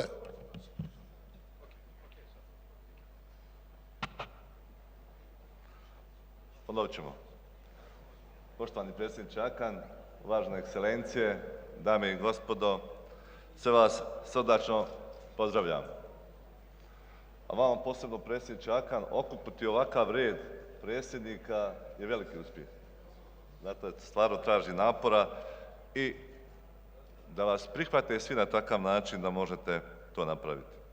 Najprije želim izraziti duboku zahvalnost na pozivu, jer uvijek mi je iznimna čast sudjelovati na ovom samitu i razmijeniti ideje o važnim pitanjima sa vrlo važnim ljudima. Još jednom, dragi Akane, svim članovima Marmara grupe i pokroviteljima čestitam na uspješnoj organizaciji ovog velikog događaja od velikog značaja, te zahvaljujem na pozivu da ponovo budem s vama. Živimo u vremenu izazova koji zahtijevaju duboko promišljanje i odlučnost u pronalaženju rješenja za mnoge probleme pred kojim se nalazimo. Današnja tema od krize do stabilnosti i izgradnja inkluzivnog svijeta ključna je točka našeg suvremenog društva. Možemo je promatrati kroz više slojeva. Prvo, ekonomska inkluzivnost ne može biti tek fraza, moramo aktivno raditi na smanjenju jaza između prosperitetnih i onih potrebitih, to znači promicanje pravednih ekonomskih politika, stvaranje prilika za obrazovanje i zapošljavanje, te poticanje poduzetništva. Ekonomski sustav koji ne isključuje, već uključuje sve slojeve društva, ključan je za stabilnost. Socijalna inkluzivnost je temeljni stup stabilnog društva. Raznolikost treba biti naša snaga, a ne slabost. Borba protiv diskriminacije, promicanje jednakih prava i pristup zdravstvenim i obrazovnim resursima za sve stanovnike ključni su elementi izgradnje inkluzivnog društva. Samo tako možemo ostvariti ravnotežu i pravednost. U kontekstu ekološke krize, inkluzivan svijet znači prepoznavanje odgovornosti prema planetu. Održivost je ključna riječ. Moramo zajedno raditi na inovativnim rješenjima koja će smanjiti ekološki otisak, obnoviti prirodne resurse i sačuvati bioraznolikost i inkluzivnost prema prirodi je ključna za dugoročnu stabilnost našeg planeta. U izazovnim vremenima, kad svjetski poredak prolazi kroz značajne promjene, izgradnja inkluzivnog svijeta postaje imperativ za održavanje stabilnosti i prosperiteta. Sada, više nego ikada, moramo zajedno raditi na stvaranju društva koje uključuje sve stanovnike. Promjene u svjetskom poretku donose nove dinamike i izazove, ali isto tako otvaraju prilike za oblikovanje bolje budućnosti, a izgradnja inkluzivnog svijeta uključuje promicanje suradnje među zemljama, poštivanje raznolikosti i osiguranje da nijedna društvena skupina ne bude zapostavljena u procesima donošenja odluka. U tim izazovnim vremenima važno je usredotočiti se posebno na obrazovanje kao ključni element inkluzivnosti, osiguranje pristupa kvalitetnom obrazovanju za sve, bez obzira na socioekonomske i geografski položaj. Ključno je za izgradnju inkluzivnog društva koja može odoljeti promjenama i suočiti se sa izazovima globalne konkurencije. Posebno je važno promicati tehnološku inkluzivnost kako bi se smanjile digitalne razlike među ljudima. Pravedan pristup tehnologiji pomaže u stvaranju ravnopravnog društva i osnaživanju svih stanovnika. U zaključku, izazovna vremena traže proaktivne i inkluzivne strategije. Izgradnja inkluzivnog svijeta nije samo cilj, već i nužnost, kako bismo osigurali stabilnost i održivi napredak u vremenima promjena na globalnoj razini. Također, moramo naći način kako aktivno utjecati na one koji sebično izazivaju ratove i sukobe. Da prestanu ili naći način kako ih spriječiti. Izazivanje ratova donosi strahote koje utjecaju na milijone života. Moramo odlučno kritizirati one koji umjesto traženja dijaloga i mirnih rješenja biraju put nasilja i uništavanja. Ratovi ne donose samo stradanja, već treba i produbljuju patnje i štete budućnosti generacija koje dolaze. Ljudske žrtve, patnje, ekonomske katastrofe i društveni razdori sve su to posljedice koje proizlaze iz odluka onih koji guraju svijet prema ratnim sukobima. Nema opravdanja za nepoštivanje temeljnih ljudskih prava i nedostatak predanosti diplomatskim naporima kako bi se spriječili eskalaciju sukoba.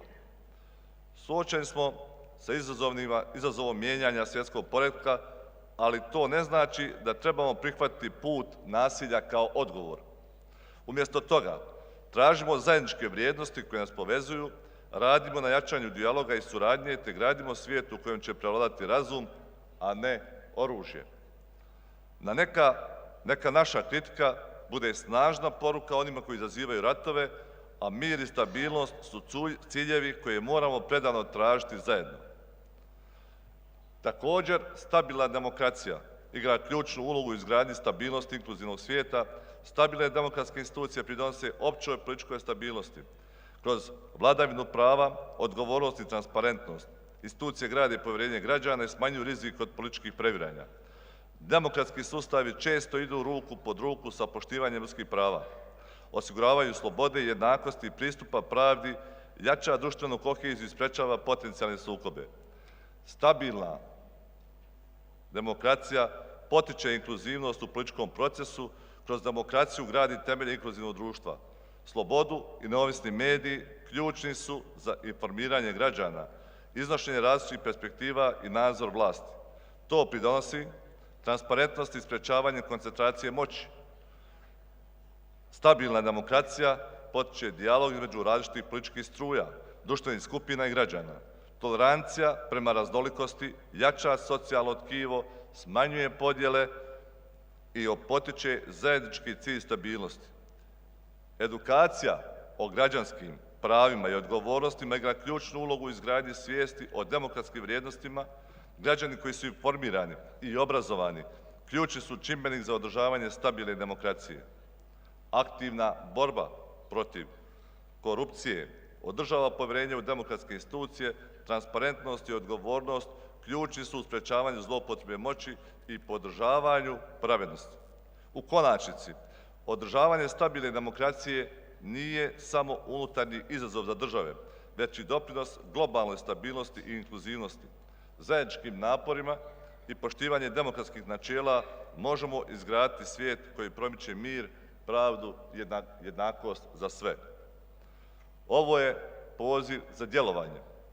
Potičem nas da aktivno uključimo se u izgradnju inkluzivnog svijeta, jer samo zajedničkim naporima možemo prevladati izazove koji pred nas postavlja suvremeno društvo. Neka naše akcije odražavaju našu predanost stvaranju svijeta u kojem će svaki pojedinac da se osjeća važnim i podržanim. Svi imamo ulogu i možemo biti dio pozitivnih promjena u svojoj lokalnoj sredini, u svojoj zemlji i u čitavom svijetu. Na tom putu želim svima nama puno sreće i uspjeha i naravno zdravlja svima ovdje nazočnima. Lijep vam pozdrav i zahvaljujem na pozornosti. Thank you very much, dear President Chavara. Now I invite His Excellency Emil Constantinescu, former President of the Romania. Emil Constantinescu.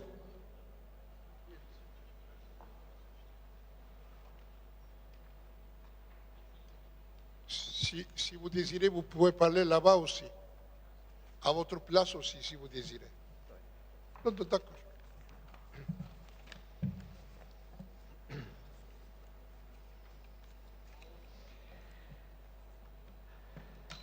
Esteemed Dr.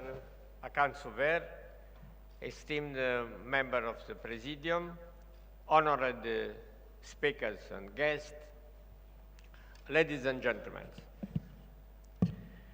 To approach the theme from crisis of stability to building an inclusive world, which is crucial to the current global situations, during the sagacious people session of the Eurasian Economic Summit, from the point of view of 8 notable personalities who have served head of state in time of democratic transformation, economic reform, is more than welcome. At pivotal moments when leaders are called upon to take decisions that can change the course of events, a continuous feedback loop is created between understanding history and living through it. The fundamental question that such an understanding of history should answer is, what is that leads the leaders of state or nations to opt between exerting authoritarian or democratic rule? And what is it that leads them to choose between the path of war and peace? This is accompanied by another equally important question. Why do people follow and support their leaders in one or another of these two directions? Over the past 8 decades, the world political scene, dominated before the outbreak of the Second World War by dictatorial regimes, has changed substantially in favor of democratic ones. I have lived under dictatorship for 50 years, and in democracy for another 35. This experience has made me realize that the greatest failure of statesmen and of the older generation more broadly lies in their inability to focus on preparing the youth for life's oncoming challenges.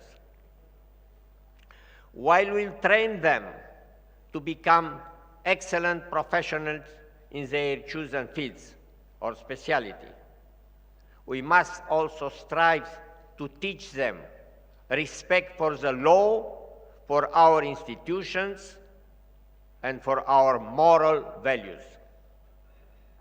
In the absence of the lasting consensus around the eternal ideals of mankind, liberty, truth, and justice, democracy is left an empty shell bereft of purpose. In my adolescence, I was impressed by the moral intransigence of Plato's dialogue, Crito, which invokes the philosopher Socrates, unjustly condemned to death and refusing to save his own life by taking the path of exile. Even if fewer of us, philosophers or otherwise, would ever come to face such a dramatic situation in our own lifetimes, it is nevertheless worth considering such a fundamental choice. Are we to save our own lives by breaking the law, or save our conscience, even if not our lives, by upholding the law? You might well ask, what purpose this recounting of events that occurred over 2 millennia ago serves the present? For me, it does. Began my address by invoking the relationship between an history understood and the history lived. Democracy cannot guarantee peace in the face of the aggression of authoritarian regime, nor the impossibility of a return to an authoritarian regime. The belief in the fundamental value of mankind is our only hope for the future. It falls to each generation and ultimately to each one of us in turn to choose how they wish to lead their life, in liberty or in servitude to a totalitarian regime.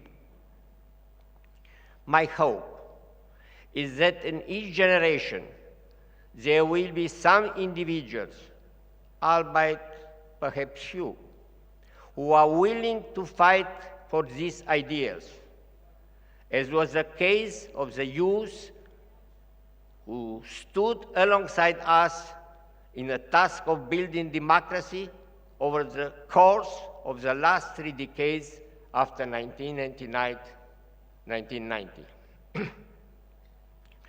If you understand the past, you can know how to live through the present and what message you can convey future generations.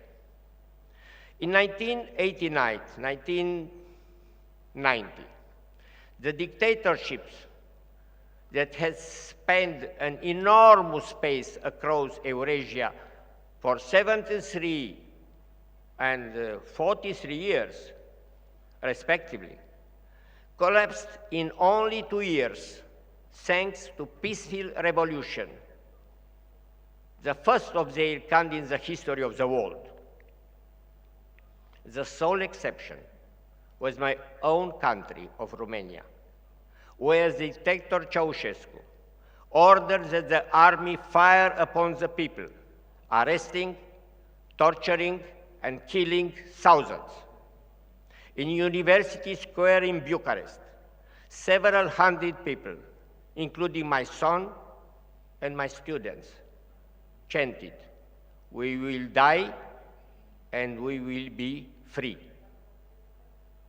Some of those present in that instance were indeed killed when tanks occupied University Square. The very next day, 500,000 people immolated the army's tanks and hard-won their freedom. 7 years later, when I was elected president through universal vote, my mission was to achieve reconciliation between the victims and their oppressors at the national level on one hand, and a reconciliation with our neighbors in Central Europe and the Balkans, with whom we had centuries-old grievances on the other. These reconciliations were proven to be enduring, lasting for the past 28 years until today. Most former presidents that are present in this session have led the experience of a peaceful transition from a dictatorship to a democracy, promoting reconciliation between old foes, both domestic and foreign. In a historical moment in which few can still envision a positive exit from the current Cold War and threatens to become World War III, we have a duty to present our experience to the youth of today in order to jointly rebuild hope. Many are now rightly questioning whether the future might not revivify the two demons of history, hatred and fear, thereby neutralizing love and courage. From the end of the 20th century to the beginning of 21st, we, those present here today, have succeeded in creating profound change in our countries for the better and transform a region scarred by often bloody millennium conflicts, the epicenter of 2 world wars, into a region of peace and collaboration. Thank you. Thank you so much. It is possible to give me your speech, President Constantinescu. Okay. Not understand. Okay.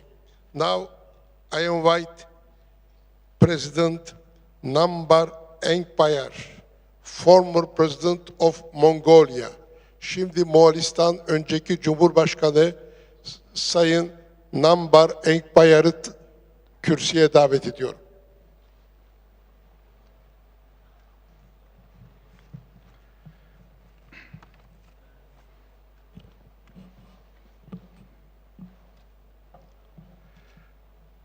Dr. Hakan Suver, dear friends, ladies and gentlemen, thank you for the invitation to participate in the 27th Eurasian Summit and for the opportunity to share with you my thoughts on the issues which are of concern to many of us. Right after World War II had finished, a new multipolar world order was established, and it is impossible to imagine this new world order without the Cold War. Some scholars even consider that the Cold War was in fact World War III. The Cold War was inevitable since it was the product of the multipolar world order based on the differences of the dominating ideologies of that time, namely communism and democracy. The competition between those two ideologies resulted in the collapse of the Soviet Union, which had been planning to reach communism in 1984. Instead, we have a famous book by George Orwell entitled 1984. On the other hand, the Cold War years were the years of relative peace, that is, Pax Frigus Bellum Annis. These were the years of the end of colonialism in many countries. the years of economic booms in many countries, of scientific discoveries, of the flight of a human being to the moon. However, the communist ideology failed in its competition with democracy, and thus this failure led to the falling of the Berlin Wall and the collapse of the Soviet Union. This fact brought the illusion that the final victory of democracy resulted in the end of human history. And a new unipolar world order was established. Scholars call this new unipolar world order as Pax Americana, since the US has become the only superpower after the end of the Cold War. But many people didn't understand that democracy was the goal and the process at the same time. And in this sense, democracy, in fact, was unachievable. The proper understanding of democracy was distorted in a way that it was replaced with the following words: market economy, election, and the rule of law. However, it turned out to be that the market economy has brought deep divisions in societies and in the world. Election became an instrument used by a ruler to stay in power for as long as he or she wants. And the rule of law introduced a system where the ruling class used and changed laws only to their own advantage. And now we have a situation when almost each country has got its own peculiar election. And the rule of law system means that in fact there is no real stable law. This situation could be described shortly as a time of chaos. Chaos means no order, a lose-lose situation.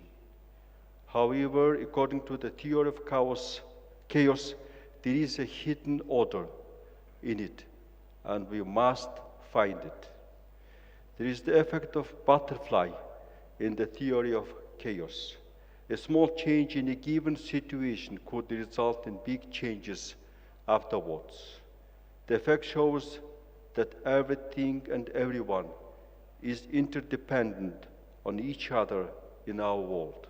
So to get out of the chaos, we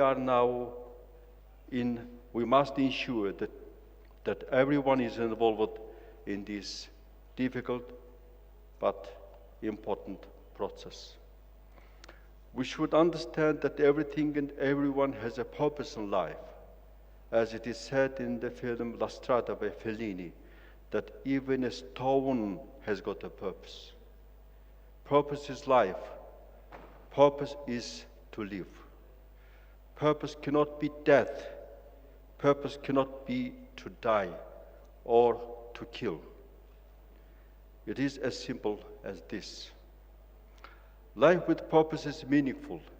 At the same time, we must know that the purpose cannot and must not justify the means by which the purpose is reached. This is a lesson humanity learned from the terrible and tragic wars which caused the loss of millions of human lives. This understanding proves once more the golden rule of life. Do not treat others in ways that you would not like to be treated. However, chaos is the situation when there is the urgent necessity for a new order to be born. What order should be considered as a new one? And what makes it different from all other old orders? Let's take, for example, a unipolar world. It is a world order when one superpower makes decisions unilaterally, and in this order only one country wins. Let's take another example, the multipolar world. In this world order, several strong powers, each with its own group of followers, make decisions, and the decisions are mainly based on the majority. In this system, only a limited number of countries, that is, only strong countries win. Both these world orders were replacing each other from time to time in the course of human history. And this very fact showed that neither of these two orders was able to solve the problems humanity faced. So we now need a new world order.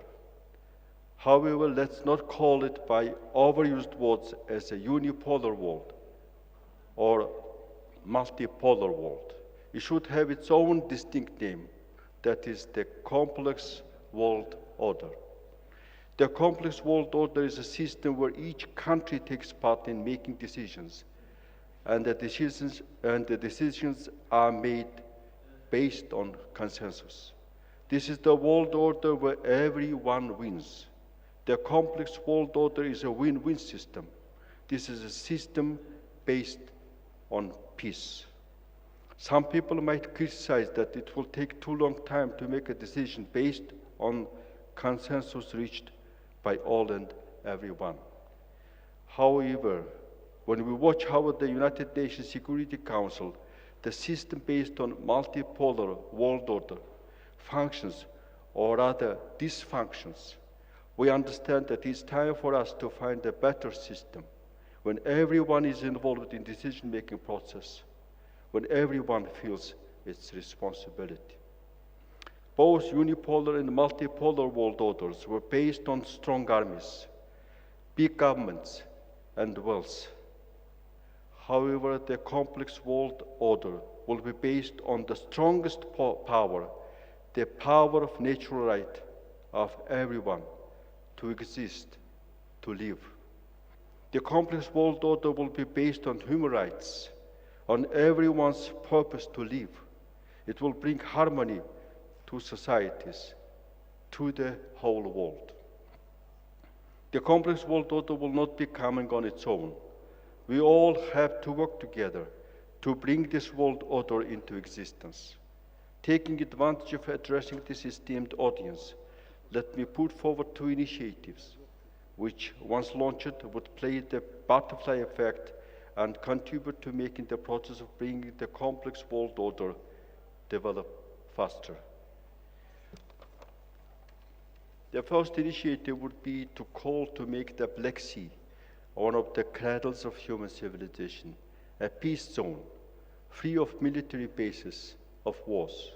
The Black Sea gave birth to the beautiful forms of human civilization, and it should stay as it stood for many centuries as the place of the exchange of ideas, goods, the place of life, and it should be a place where everyone has a purpose to live, a place where life is protected and guaranteed.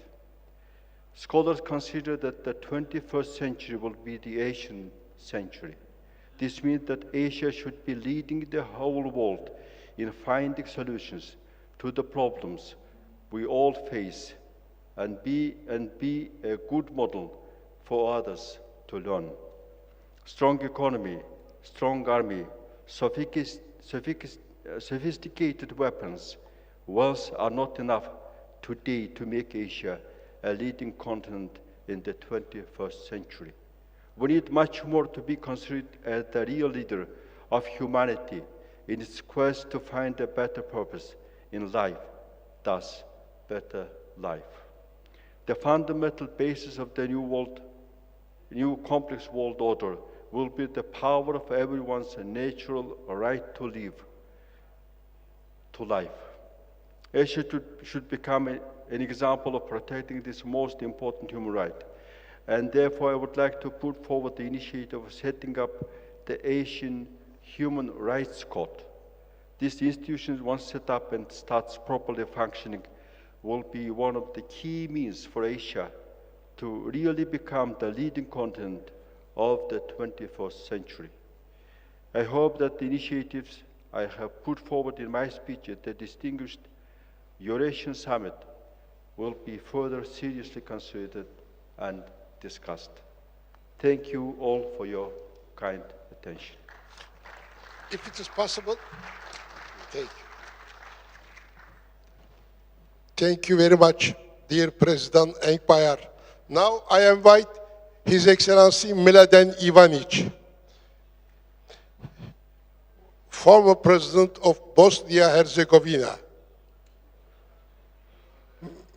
Mladen Ivanic. Okay, dear President. In order to save some time, I will not go there, because Okay. there are too many of us. If we continue like until now, we will finish at the midnight, I suppose. Okay, like that. thank you. So, Thank you very much. since I also spoke in the previous, I will try to be very short.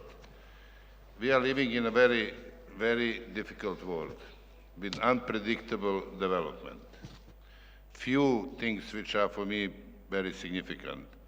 First, there is no untouchable authority on the global scene. United States, after leaving Afghanistan in the way which they did, they are not authority like they were before. Russia, with these 2 years fight with Ukraine and moving few kilometers there and there, also I think is losing its credibility and authority. The UN doesn't have any specific role. And now big players are asking small countries to decide, are they with us? And if you are not with us, you are against us. And this is a very, very difficult time.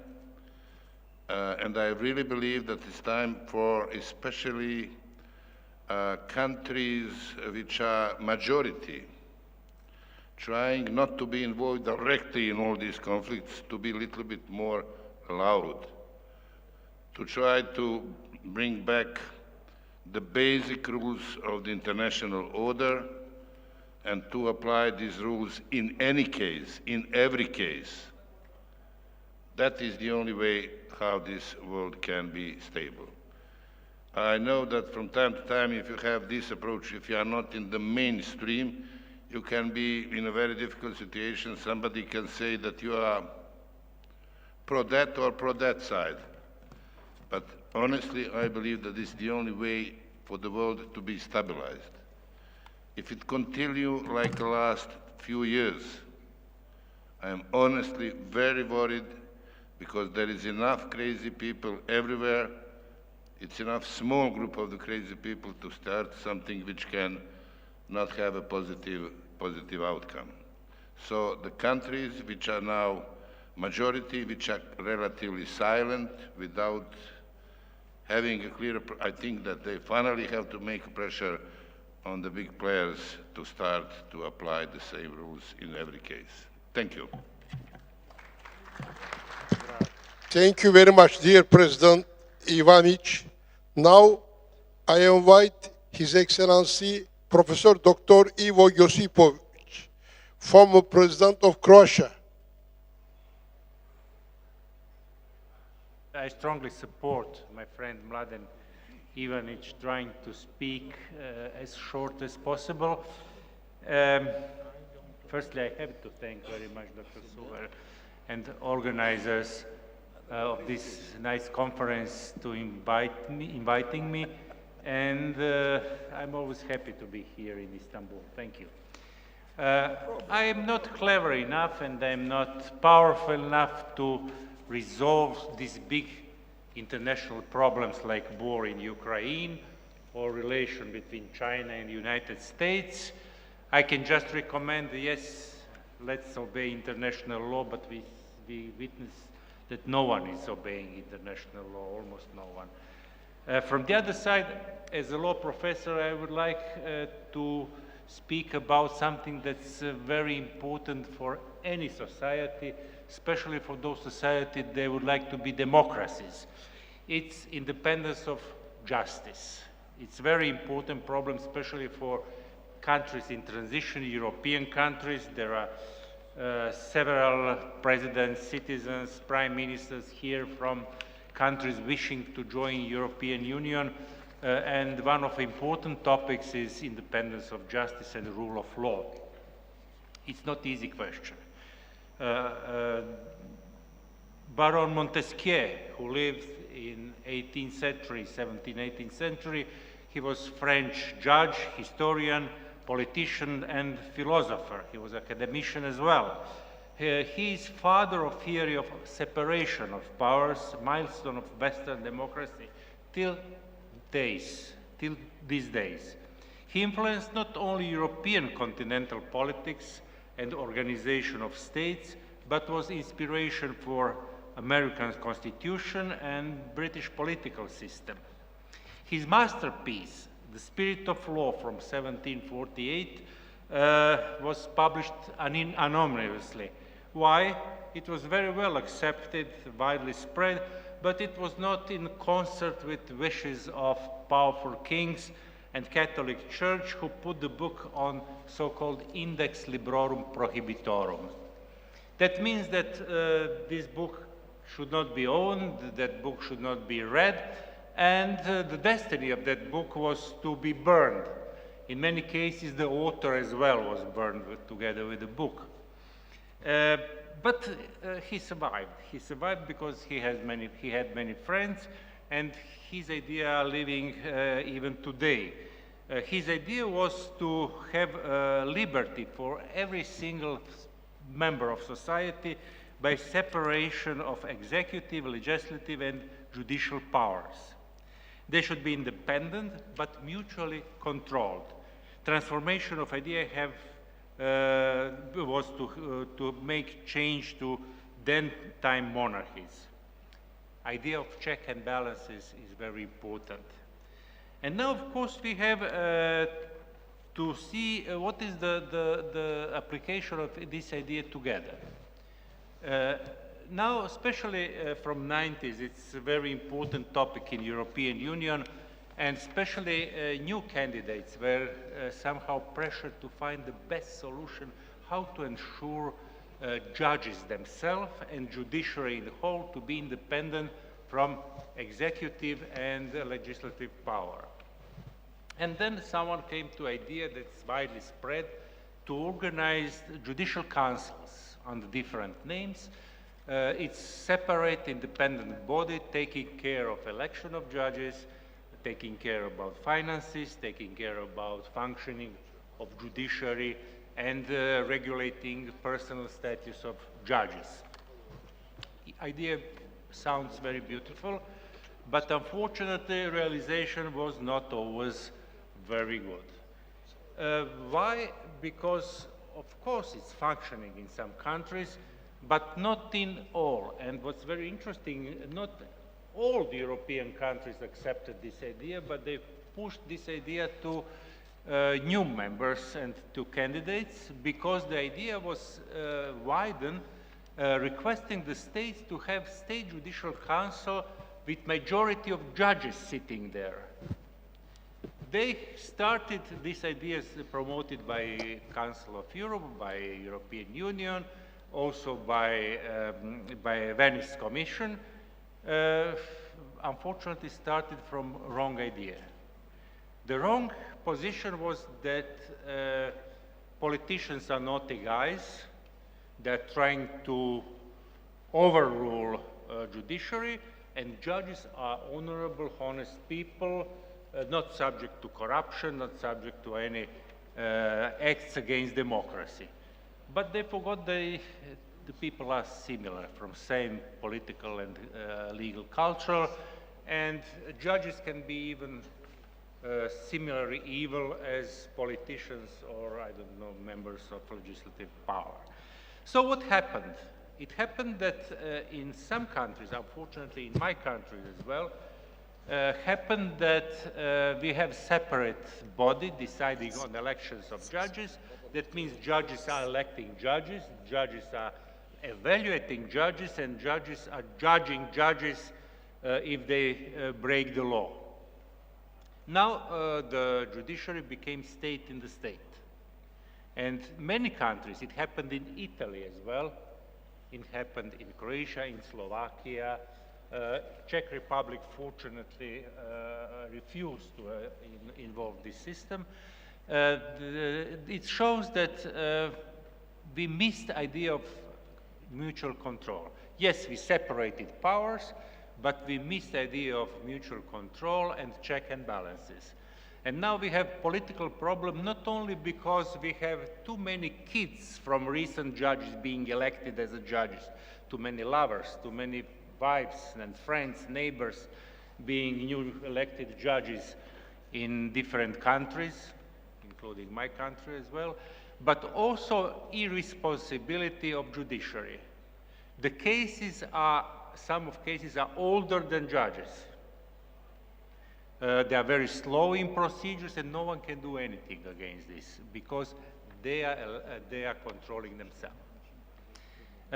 Even more, in some countries, the judiciary spread their power to political field as well by proposing or judging about those things that are not matter of conflict between citizens, state and citizens, or state with someone else, some organization. They started procedure of judication of different political questions. So it's a very important problem. Unfortunately, in the European Union, they didn't understand, not yet, what they did and what is the bad consequence. And my pledge here is to warn you not to do the same mistake as some countries, including mine, did. Keep the system of independent judges and independent judiciary. It's very important, but create system in which all three powers are separate but controlling each other. That's, I think, the only possible receipt for successful democracy. Thank you very much. Thank you very much, dear President Josipovic. Now, His Excellency Professor Dr. Václav Klaus, former President of the Czechia Republic. Okay.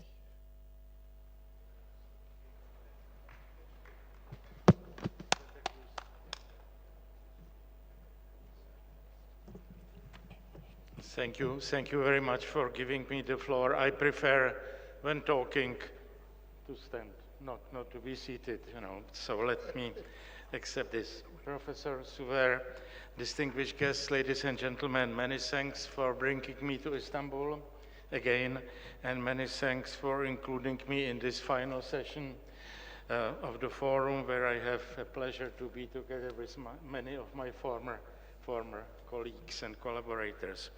Last year's forum, when we all remember, was affected by two events: the devastating earthquake in this country and in the neighborhood on the one hand, and the preparations for the 100th anniversary of modern Turkey. I think, and we should put it very clearly, I think that we see now that both events proved the internal strengths of the country, an efficient functioning of its institutions, and last but not least, the coherence of the country in a radical changing international setting. That's an achievement which should be appreciated, Professor, really. I always pay attention to the titles of conferences. I consider the last year's forum title, End the Distrust, Build the Cooperation, extremely important. The overall distrust among nations, among institutions, among people, which considerably increased because of the Ukraine-Russia conflict 2 years ago, has become a new dominant characteristic of the world of today. I appreciate, President Suver, I appreciate the role of your country and of President Erdogan in the efforts to bring the conflict to an end. Again, it seems to me that should be appreciated. Much remains to be done, however. We are not much closer to the end of this war than we were a year ago. The number of victims has significantly increased. The Ukraine is more destroyed and exhausted. The mood and the state of mind, both in the fighting countries and in the rest of the world, indicate the necessity to stop talking. What we need are deeds, but the deeds are still missing.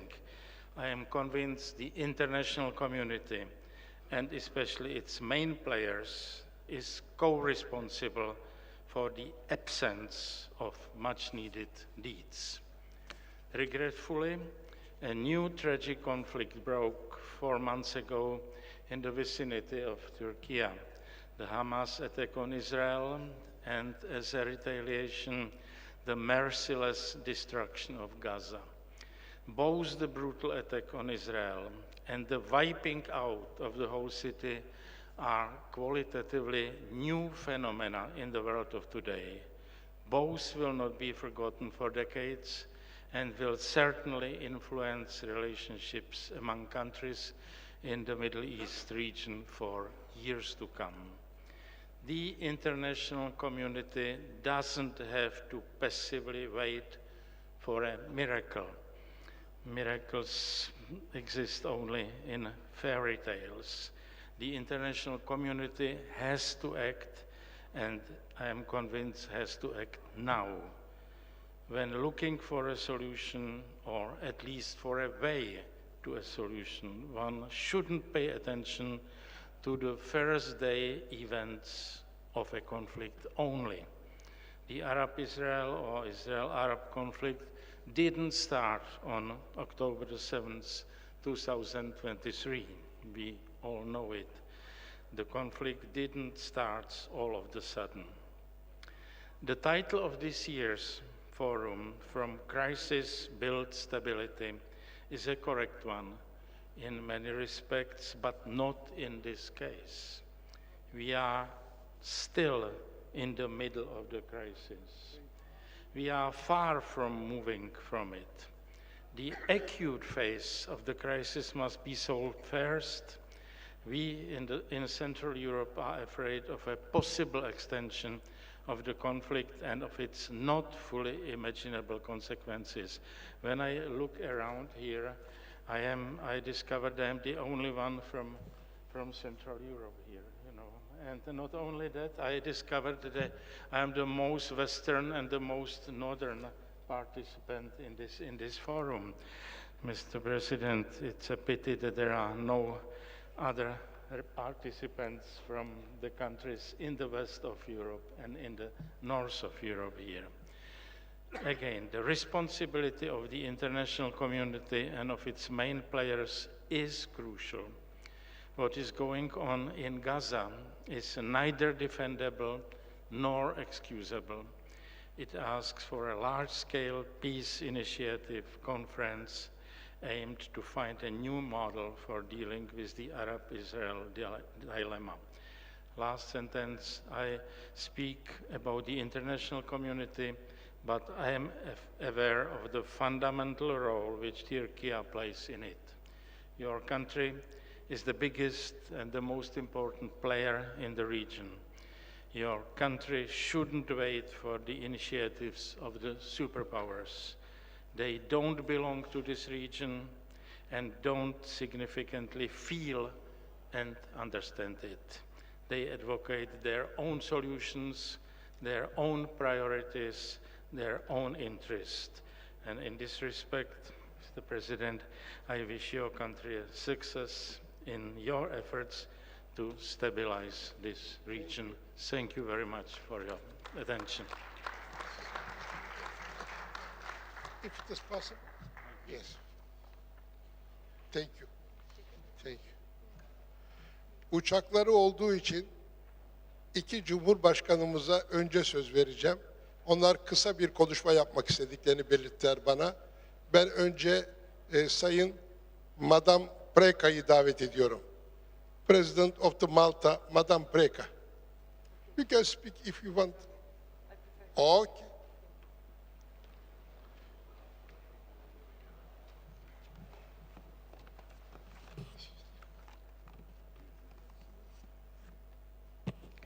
So firstly, I would like to thank you, Dr. Souver, for your foresight and vision. You have managed to create, through the Marmara Foundation, a safe space for soft diplomacy. It is truly commendable to build such a network of diverse stakeholders that come together to share and engage in constructive conversation, aiming at empowering and advocating for the betterment of our global society. The choice of theme for this 27th Euro-Asian Economic Summit, that is from crisis to stability, building an inclusive world, is most appropriate for the needs of today's societies, as my colleagues have been speaking about.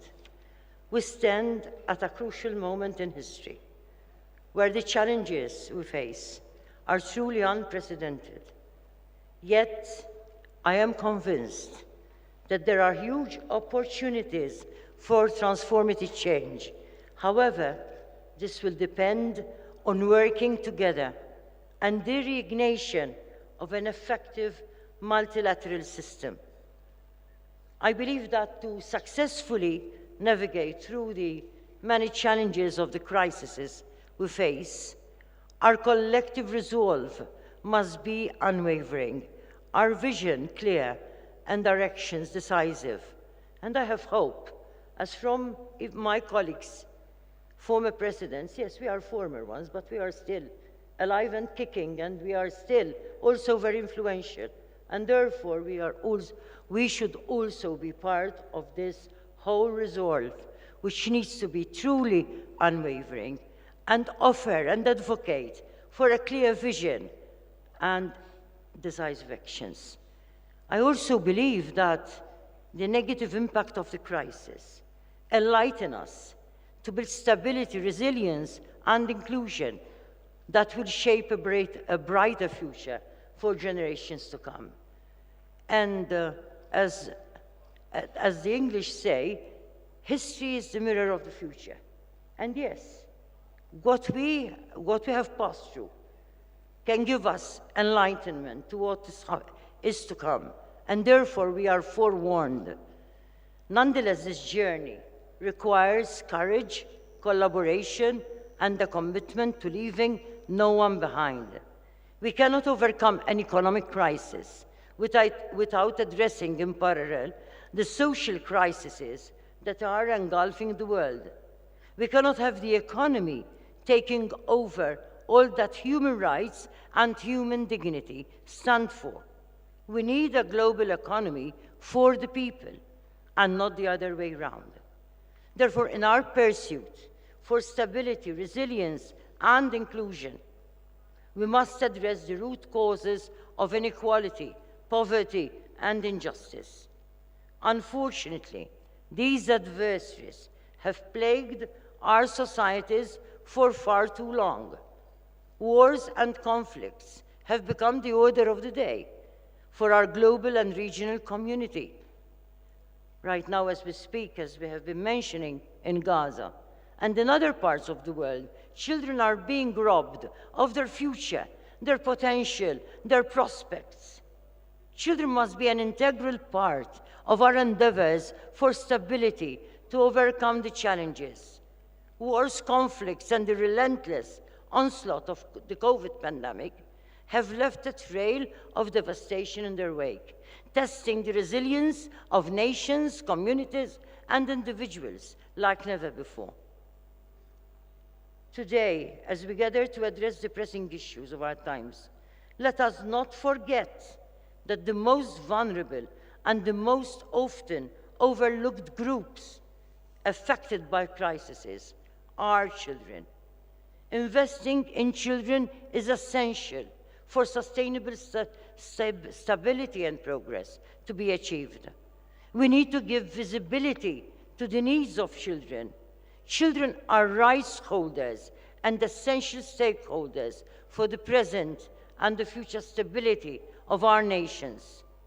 As wars rage on, pandemic spread, and poverty deepens its grip, it is our youngest citizens who are bearing the brunt of these hardships. Children face challenges that threaten not only their present well-being, but also their prospects on which sustainability and stability can be built. Child poverty is real and is everywhere. No country, whatever its economic growth, can boast that it is serving its young generation best by the elimination of poverty. Children who grow in poverty are robbed of the opportunities and resources that they deserve. They are robbed of future possibilities. They would lack the necessary skill sets to live a life of dignity. Children in such circumstances are condemned to a lifetime of disadvantage and deprivation. Inadequate nutrition, lack of health care, substandard housing, lack of education, all impact every aspect of a child's life. Child poverty hinders the physical, the cognitive, and the emotional development of all children. Poverty deprives children of their deserved enjoyment to their fundamental human rights. We must invest in our children and young people. We must strive for inclusive communities and societies. We will never achieve sustainability and stability while entire communities are marginalized and excluded from the benefits of socio-economic progress. We must strive for effective socio-economic inclusion. Building an inclusive world means empowering the marginalized, amplifying their voices, and ensuring that they have equal and effective access to opportunities and resources. It means dismantling barriers, whether they're economic, social, or institutional, that perpetuate inequality and discrimination. It also means embracing diversity in all its forms, recognizing that our differences are not a source of division, but a source of strength. By fostering an environment where every individual is valued, respected, regardless of their background or circumstances, we can unlock the full potential of humanity. But proper inclusion goes beyond mere rhetoric. It requires concrete actions and tangible outcomes. It means sustainably investing in education, healthcare, social services, and proper safeguarding policies to provide a safety net for the most vulnerable amongst us. It means promoting gender equality and empowering women and girls to participate fully in all aspects of society. It means championing the rights of minorities, refugees, and migrants, and upholding the principles of justice and human dignity for all. To embark on this essential journey, to transform our world from crisis to stability, we must remember that we are stronger together than when we are apart and divided. We must draw inspiration from the resilience and ingenuity of those who have overcome adversity. Let us forge a path forward, guided by compassion, empathy, and solidarity. Let us do so with the needs and rights of children at the forefront of our minds. In a world characterized by complexity, interconnectedness, and ever-evolving challenges, the need for effective multilateral dialogue has never been more urgent.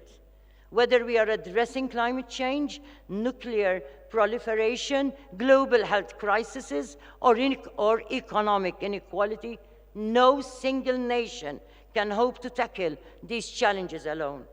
We need collective action, shared responsibility, and mutual respect if we are to find sustainable solutions to the complex problems that confront us. Many would ask, but what can we do to reverse this dangerous trend? I believe that firstly, we must reaffirm our commitment to the principles and values that underpin multilateralism, respect for international law, adherence to human rights, and a belief in the power of diplomacy to resolve disputes and bridge divides. We must actively promote and defend the institutions and mechanisms of multilateralism as they provide essential fora for dialogue, negotiation, and collective action on the most pressing issues of our time. It is crucial that we harness the power of our shared humanity to confront these crises. We need to intensify our efforts to promote peace, justice, and reconciliation in all corners of the globe. We need to prioritize the health and well-being of every individual, regardless of race, nationality, or socioeconomic status. We need to commit ourselves to building a world where wars are relegated to history books. We need to overcome pandemics with swift and effective responses rooted in science, compassion, and solidarity. Probably the most challenging of all these assignments is the pursuit of peace, as it requires us to be courageous. Yes, even us, even though we're foreigners, we can still speak up and stand up. Peace requires us to confront entrenched interests, challenge entrenched ideologies, and transcend the narrow confines of national, ethnic, and religious identity. Peace requires us to recognize that our destinies are intertwined and that the only path to a sustainable future is one built on the mutual respect, cooperation, and solidarity. Hence the reason for a number of children's rights defenders from the Mediterranean region. We have met and set up the Mediterranean Children's Movement. We want to empower our children in the region, to appreciate one another. We want our children to celebrate the beauty of our diversity and to foster the ethical values through participation. Children can be the change makers, the peace builders, and the ethical leaders of our communities in the future. Let's work together for and with children.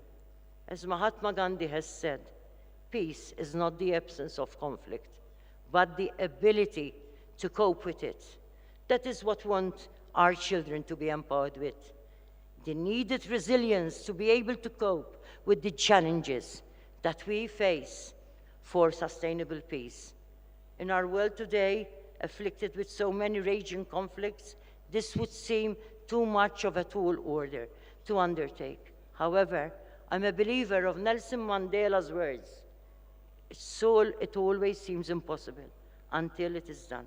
So let us dare to dream of a world where every individual could thrive, but let's work tirelessly to make this dream a reality for all of us, especially for and with our children and young people. Thank you. And I really thank you for giving me this opportunity. Give me your Thank speech, you. please. Yes, I will give it to you. Okay. Give me your speech. Şimdi de Sayın Ersin Tatar'a söz veriyorum. Sayın Ersin Tatar da uçağı olduğu için aramızdan erken ayrılacak. Onun için buyurun Sayın Tatar.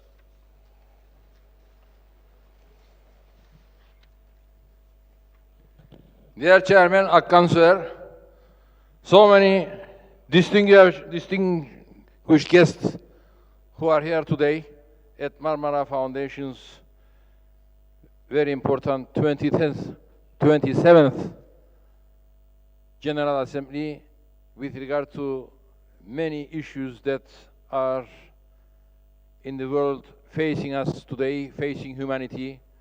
As our distinguished guests have all pointed out to the world affairs, including the war in Gaza, what's happening in Palestine, previously in Ukraine, still continuing. Before that, in various countries, Syria, Iraq, Bosnia, there are a lot of challenges ahead of us. I'm leaving aside global warming, climate change, and all the problems associated with all this. Humanity is facing real challenges.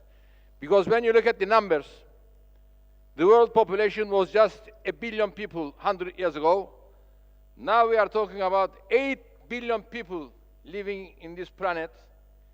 And we are using, in a way, abusing the resources of our planet so fast that with even technology, with artificial intelligence, and all the capabilities of the new world and what is offered to us, are we going to cope with the challenges ahead of us? Because population growth and abusing the resources of the world, of our planet, I think this is a major challenge of humanity, including our new venture in space with regard to new technologies, with a lot of satellites. And with new technology, we are continuing to use the world resources even faster today. But obviously, with global challenges ahead, every country has its own problems. I come from Cyprus. I'm the president of the Turkish Republic of Northern Cyprus, as you all know. But we have a really serious problem. For at least 60 years, we have been, in a way, crying out for justice, crying to the international community that the Turkish Cypriots are being very unfairly treated.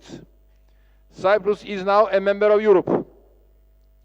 Despite the Cyprus Constitution, founded in 1960, whereby the Turkish Cypriots and the Greek Cypriots, after the British rule, were to enjoy a partnership republic on equal terms, in 1963, because of some internal conflicts, the Greek Cypriots used their stronger arms to kick the Turkish Cypriots out of the state. And since then, we have been deliberating to have our voice heard. Greek Cypriots have, in a way, occupied the Republic of Cyprus, which belonged to both the Turkish Cypriots and Greek Cypriots, and they, occupying the Republic of Cyprus, have been able to convince the United Nations that they are the sole government for the whole of Cyprus. Whereas the Constitution of the Republic of Cyprus does explicitly say that the Republic of Cyprus belongs to both communities. We have tried very hard to reach a reconciliation, but unfortunately, despite our good faith, this reconciliation has never been able to prove any fruitful results, and we still are facing a lot of unfair treatment from the international community, including embargoes and isolations on Turkish Cypriots, and the Republic of Cyprus continue to enjoy the privileges of a recognized state, including them being a full member of the European community and the Turkish Cypriots outside of that. Turkey Republic, I'm very privileged that we have the support of President Erdogan and the Turkish government as a guarantor power that the Turkish Cypriots should be treated equally. And at the United Nations conference, President Erdogan has been calling for the recognition of the Turkish Republic of Northern Cyprus. Since for a federal settlement, all attempts have proved to prove any results, we should then have a new vision. Our new vision is a solution in Cyprus based on two states. Our state in the north goes back at least 60 years. Since 1963, we have had our own state. And after the 1974 intervention of the Republic of Turkey in Cyprus, we have had the Turkish Republic of Northern Cyprus consolidated with all its modern faculties, with what we have democracy, democratically elected government, parliament, judiciary, all the modern faculties that you would seek to have in any state, we have it in the Turkish Republic of Northern Cyprus, fully recognized by Turkey. And in 2022, we have been accepted as an observer member in the Turkish states, in the Organization of Turkish States. And since then, we have been consolidating our position in there. Despite the attempts of our friends in the south, Greek Cypriots, to basically obstruct me as the president to meet the other leaders so that I will have the opportunity to explain to the world community, to the international community, our case, our rightful cause. And I, from time to time, really feel very frustrated and protest that despite the fact that I am an elected president and I fully represent my people, I am denied the right to meet the others, to be able to explain what our cause is, what the latest developments in Cyprus are, and therefore I would like to take this opportunity at this important platform for you to voice our concern that it's only fair that the Turkish Cypriots find the opportunity to explain their right cause, because we are co-founding partners of the Republic of Cyprus. We are a separate people in Cyprus. In Cyprus, when you look at the history, 1571 to 1878, 350 years, it was part of the Ottoman Empire. When the British came in 1878, they leased the island. They controlled the island for a time until the First World War, and after 1923 Lausanne Agreement, the island became part of the British Empire for only 37 years, from 1923 to 1960. And in 37 years, the British managed to acquire 2 sovereign bases on the island. The British have 2 sovereign bases, one in the south, Agroturi in Limassol, and the other one, Dikelia in Larnaca. And as sovereign bases, they enjoy all the privileges of sovereignty, where they can do anything they like without regard to the Republic of Cyprus or the Turkish Republic of Northern Cyprus, because they are privileged as sovereign bases. Turkish Cypriots obviously desire that our sovereignty is reaffirmed as stipulated in the 1960 Constitution. Since we have been separated for all these years, and we have established our own state, and we have proved that we can govern ourselves, and we can represent our people, to offer our people a more prosperous future in a democratic mechanism, we need our sovereignty to be recognized so that we can coexist together in the Eastern Mediterranean. If we can find a solution forward, then in the Eastern Mediterranean, we will continue to help to contribute for political and regional stability, as natural resources and other regional matters every day continue to increase in significance.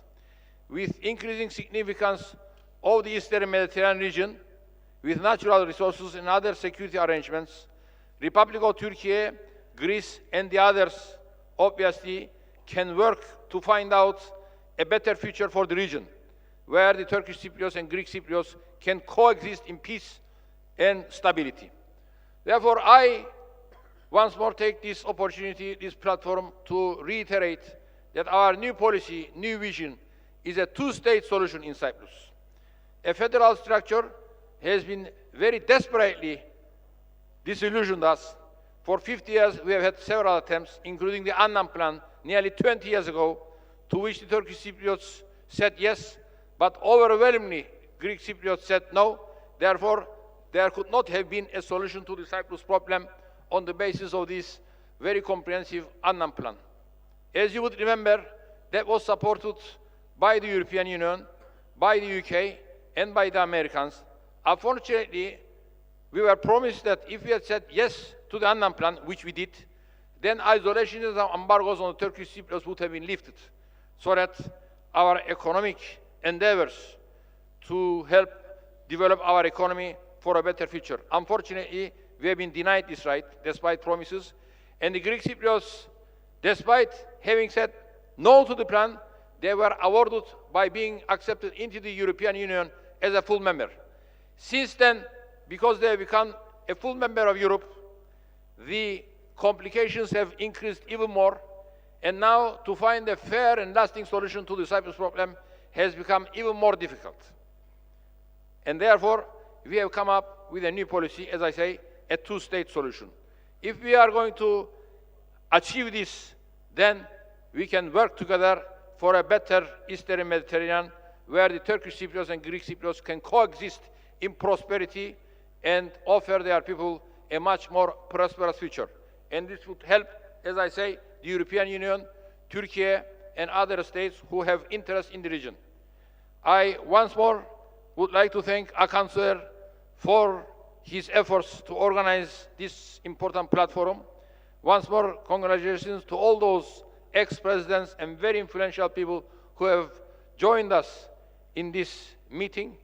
Once more, I would like to thank all of you who have participated in this conference, and I hope that more conferences will follow in the future so that we will have this platform to share our views, to offer our ideas for a better world so that peace and prosperity will prevail for young and future generations. Thank you very much for listening to me. Thank you. Very much, dear President Tatar. Thank you. Thank you very much. Gene hareket edeceklerden Sayın Boris Tadic'i de buraya davet ediyorum.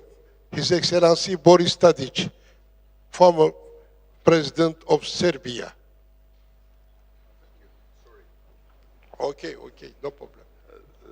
Ladies and gentlemen, this is a great honor to me to be invited once again on Marmara Euro-Asian Economic Summit. Unfortunately, I have to go in the next 5 minutes. This is why I'm going to deliver a very short speech and my thoughts to share with you. We are living on the crossroad. This is crystal clear right now, and the biggest challenge for all of us is that no one can predict what is going to be with our common world in the next few years. Just a few months before Russian invasion of Ukraine, no one in global media, in the global arena, has been mentioning that Russia is going to do that. Which means the level of predictability in this world is really very, very low. I'm remembering when I was in the United States before elections, just a few days before elections, Trump and Hillary Clinton, only one person in the American administration has been mentioning that maybe Donald Trump is going to win. No one was even mentioning that, which means even the biggest experts in United States policy couldn't predict such scenario. I'm not going to ask them what about next elections in the United States, but we have to take this into the consideration. But what I would like to share with you, if we are not able nowadays to predict what is going to be with our world next year, we are living in a very dangerous situation. This is why I'm saying we are living on the crossroad. After world orders that has been functioning after Second World War, we didn't establish new world orders. This is crystal clear that United Nations are not functioning properly nowadays. But this is only multilateral institutions that we have right now. Even though United Nations are facing with many problems, they are kind of hope in the world nowadays. We have many conflicts right now. We have a Ukraine war. We have a war in Gaza, Israel. We have a war in Yemen. This is very dangerous. One analyst, intellectual, has been saying a few years ago that we are living in the era of clash of civilizations. We have a war which we can define as a clash of civilization. This is war in Gaza. But we have also wars within civilization. Ukraine and Russian war is a war within civilization. Yemen war is war within civilization, which means we are living in the conflicting period of the history of human beings. But we don't have any institution nowadays which is able even to work on preventing conflicts. This is one of the most important problems we are facing with nowadays. We don't have, even in the United Nations, any institutions which can work effectively on prevention of conflict. We don't have a real expertise in that. We don't have intellectuals, politicians, historians that can define where we are facing with the threat of the new conflict next year or after 5 years. This is really, really big challenge nowadays. We are living in a conflicting zones everywhere. I'm coming from Serbia, former Yugoslavia. You remember war in the former Yugoslavia was a tragic and horrible. We are also right now facing with a dispute regarding Kosovo. Serbia is not recognizing Kosovo independence. Kosovo Albanians are declaring their independence. They consider Kosovo an independent country. This is the issue of Northern Cyprus also, which is mentioned right now. We have so many such problems all around the world.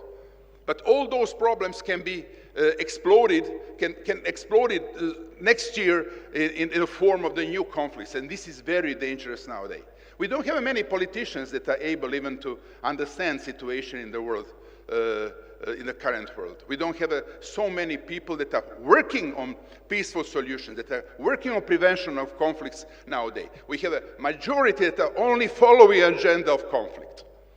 Look, when I'm talking with my friends from the Western world about Russia and Ukrainian conflict, when I'm asking themselves, what is going to be a solution? They don't have an answer. This is a problem. We are standing behind of Ukraine. I fully appreciate that. I'm totally against Russia invasion and aggression. But what can be solution? No one is even mentioning what can be framework of solution of the current conflict in Ukraine, which means we are very far from solution. If we are facing with that problem, that means that we are going to have a very long war. If we are going to have a very long war in Ukraine and Russia, we are facing with the other problem. This is how we are going to provide enough the food and the wheat for the countries that are facing with such challenge. For example, Egypt, 110 million people. They are importing 11 million tons of wheat. From where? From Ukraine and Russia. Right now, they cannot do that. This is creating many tensions within Egypt, extremely important country in a very sensitive corner of the world. They are very close to the conflict in Israel, Gaza. But Egypt, 110 million people. Do you remember the conflict in Syria, which was horrible, really horrible, and Syria and Iraq? And 5 million migrants that tried to came in Europe, destabilized totally European Union, 5 million migrants from Syria and Iraq. They destabilized totally European Union during that crisis with migration. Can we imagine what can be final outcome of the conflict in Ukraine? This is not what is going to be, peace agreement between two countries. This is about what is going to be final outcome in other countries, for example, Egypt, that are very much depend on import of food from Ukraine and Russia. This is what we have to take into consideration when we are talking about current world. And okay, I do not want to be very pessimistic right now because I have to go to the airport, but I'm going to finish with only one thing which I think is very important. We are right now talking about stakeholders, state factors in the peace and the war in the global arena. But we have also one factor which is coming right now. This is artificial intelligence. Today we talked about this, but no one can predict what is going to be final impact of artificial intelligence in the global world and global arena. Which kind of impact we are going to have with artificial intelligence in terms of sustainability of democracy in the world. I'm not sure that democracy in the current form is going to exist in the next 10 years with the impact of artificial intelligence. If we are not going to have a democracy in the current form, who is going to define new world orders in the next few years?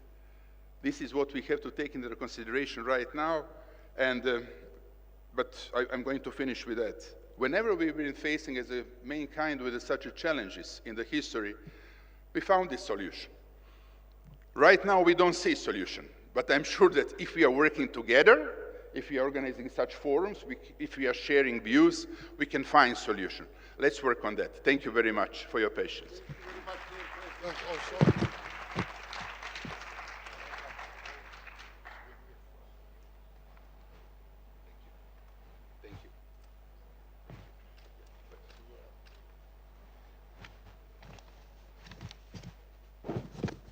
Now I invite His Excellency Petr Lučinski. Petr Lučinski. In the house.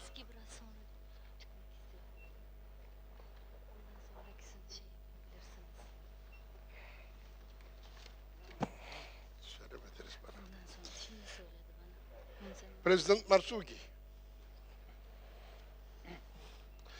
Former President of Tunisia, His Excellency Monsef Marzuki. Dr. Ekan, esteemed colleague, ladies and gentlemen, the theme of this forum is From Crisis to Stability. You probably know that we have, not far from here, a huge crisis that can have a huge impact on instability. This huge crisis is, of course, the ordeal of Gaza. I must be very frank with you. I am very pessimistic about what's going to happen. I have been watching this conflict between Israelis and Arabs, I myself, of course, Arab and Muslim, for more than 50 years. I never saw in all this period this amount of hatred between the two parts. Now we are facing, the hatred, this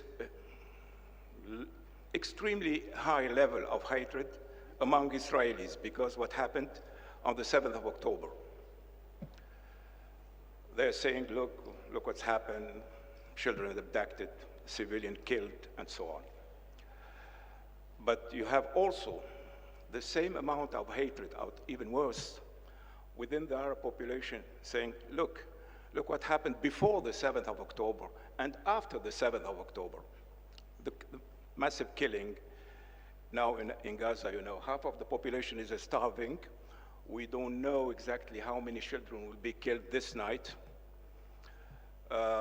We are about 30,000 people killed, 60,000 people wounded, the half of Gaza destroyed, totally destroyed. So this is what makes me a little bit, I wouldn't say a little bit, very pessimistic. It's this amount of hatred that I have never seen before in all my life. I remember that in the 70s, I have attended this kind of meeting about peace in the region.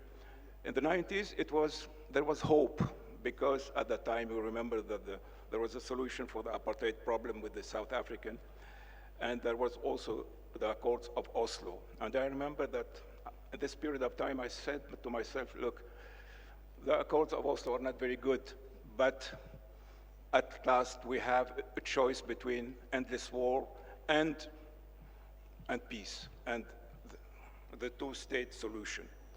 But today, you must accept this terrible idea that, in fact, the choice after, you have probably heard Mr. Benjamin Netanyahu saying there will never be a Palestinian state.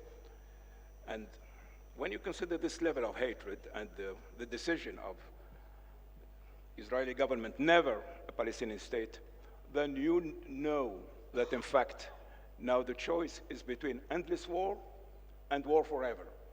This is the terrible choice that the whole population, the whole area is facing. And this choice is not acceptable, of course. We cannot accept this because this would be destroyed not only the Middle East, but probably the whole region, with a huge impact on the world economy and I would say the impact on the daily life of every one of you. We cannot accept this. So what can we do? When we see that for the moment, because of this level of hatred, because of the decision of the government, Israeli government, that they would never accept this, a peaceful solution. So what can we do?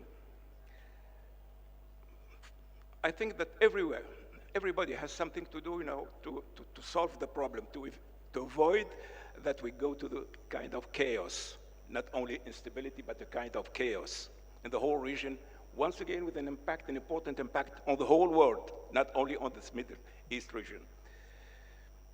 As far as I'm concerned as an Arab politician, having some credit with Arab opinion, I am always, every time I go to on television program about the situation, I always repeat it to the Arab nation, look, see how many Westerners are now taking to the street to support Gaza, and see how many Jews within this population supporting Palestine. So please, don't forget about the fact that this is a clash of civilization, clash of races, a clash of religion. It's not. It's only a political matter.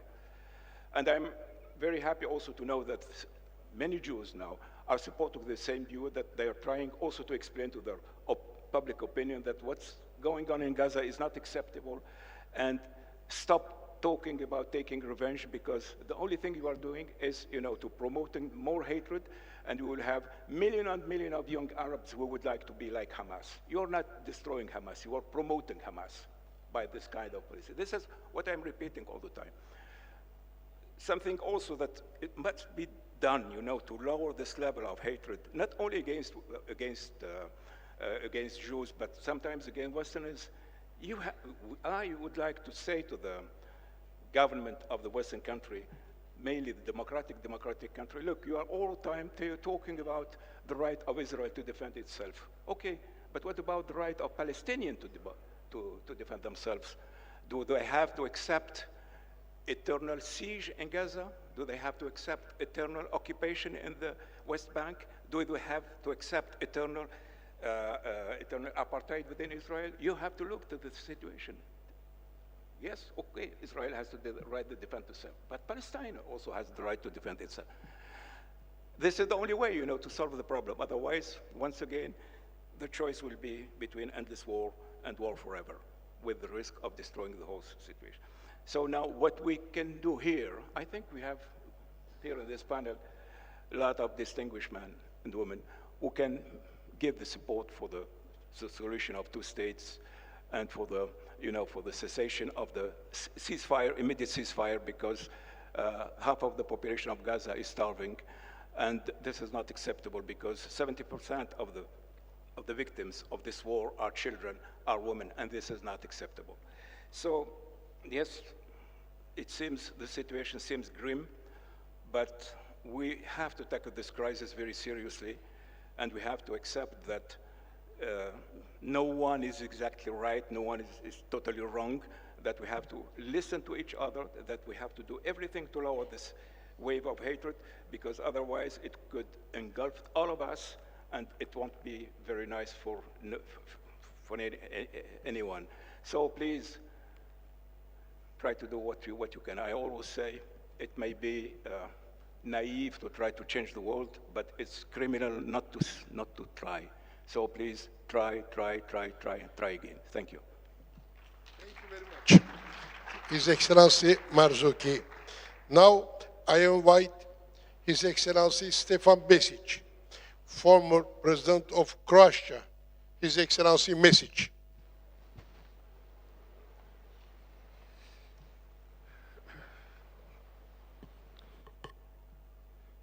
Dame I gospodo, dragi prijatelji, dr. Suver, opće raspoloženje u svijetu je sve samo ne optimistično. Postoje normalno govoriti o pripremama za Treći svjetski rat, umjesto o izgradnji nove generacije globalne suradnje i infrastrukture ili novih institucija za poboljšanje upravljanja razvojem umjetne inteligencije.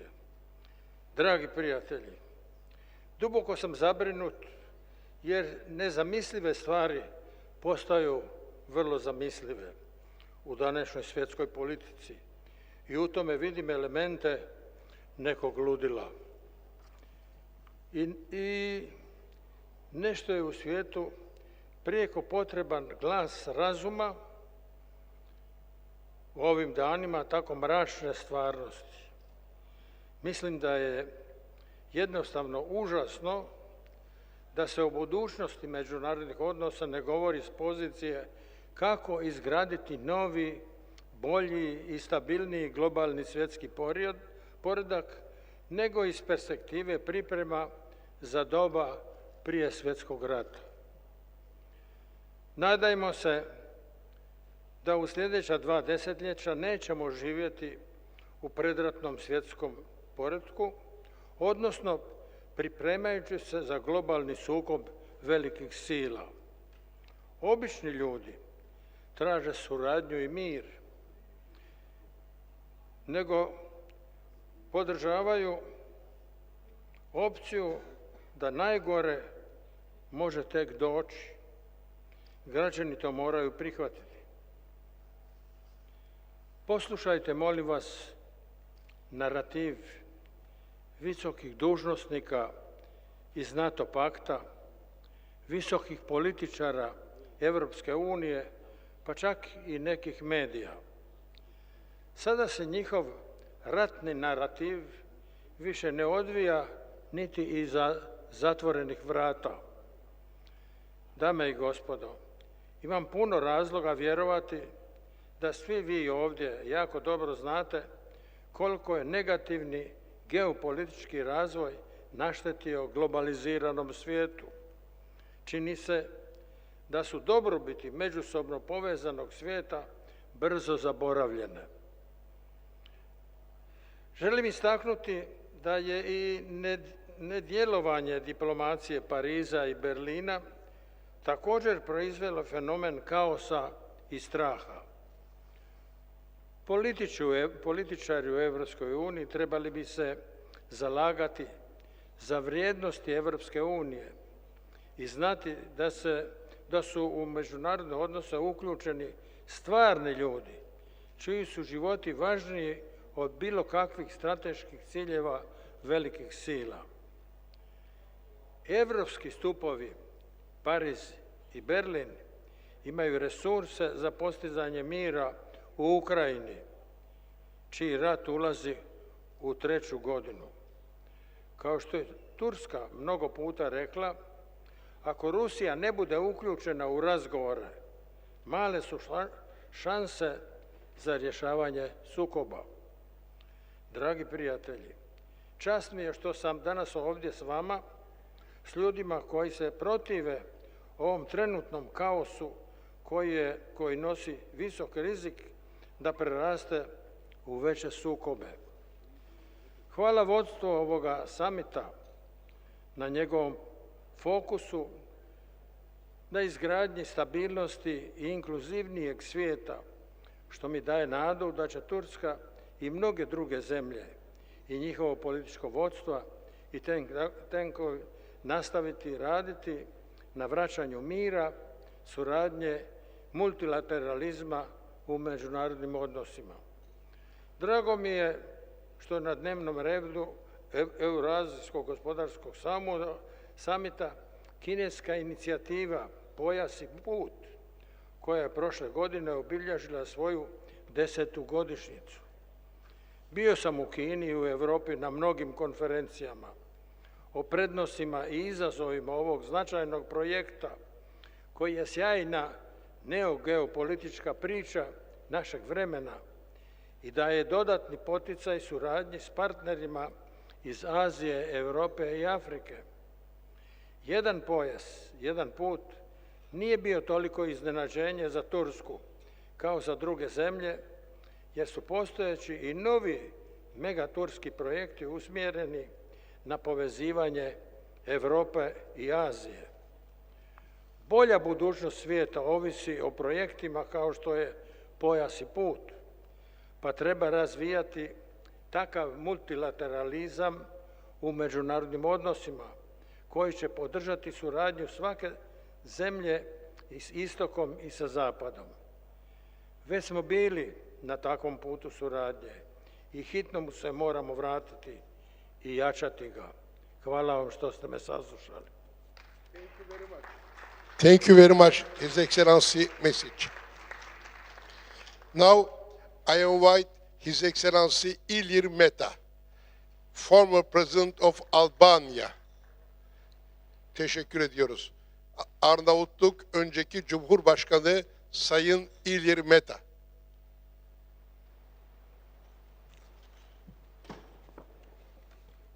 Thank you very much, President Hakan Suver, for inviting me. I would like to be focused mainly and not to continue with my prepared speech, as also there is another former president from Albania, Mr. Topi, but as also we have another Albanian former president, President of Kosovo, Mr. Fatmir Sejdiu. And as I mentioned Kosovo, I have to say that, and I don't want to benefit from the departure of my dear friend Boris Tadic, that Kosovo is one of the best examples in our region about democracy, about accountability, and is leading compared even with Albania, with Serbia, and with some other countries about transparency and good governance according to the international transparency and according to many other credible indicators. And also, it's a country and it's a government which has been very successful about all inclusiveness. And I mentioned it because it's very important not to invent any more conflicts in the Balkans, in Europe, because I think that the Balkans should strengthen its stability as part of Europe, and also Europe has to be a model to inspire the rest of the world about democracy, about accountability, about the human rights, and about all these policies that are against the exclusion.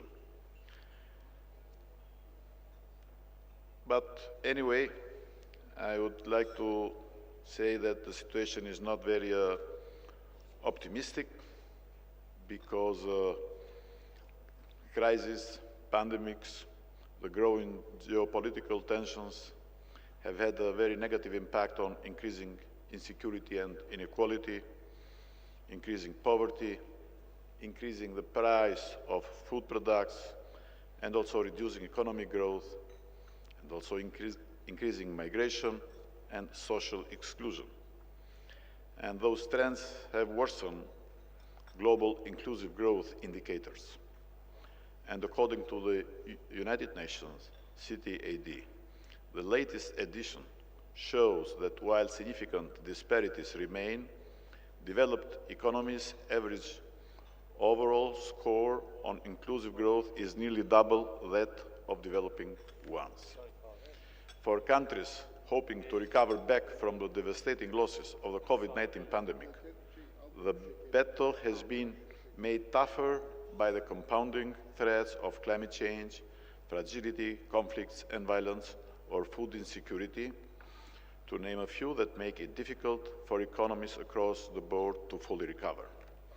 As with most crises, it's the world's poorest countries that are getting hit the hardest. Many of these countries already in debt distress find themselves even more squeezed for resources.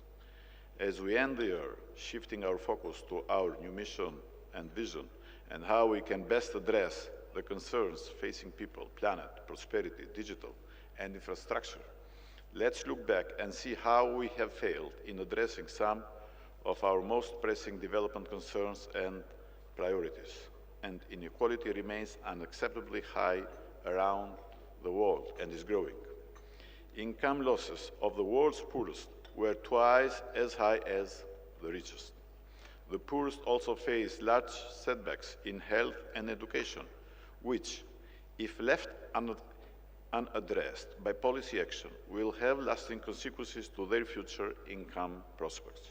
Inequalities of income, education, and opportunity are all interconnected and must be addressed together. Reducing inequalities of opportunity and of incomes among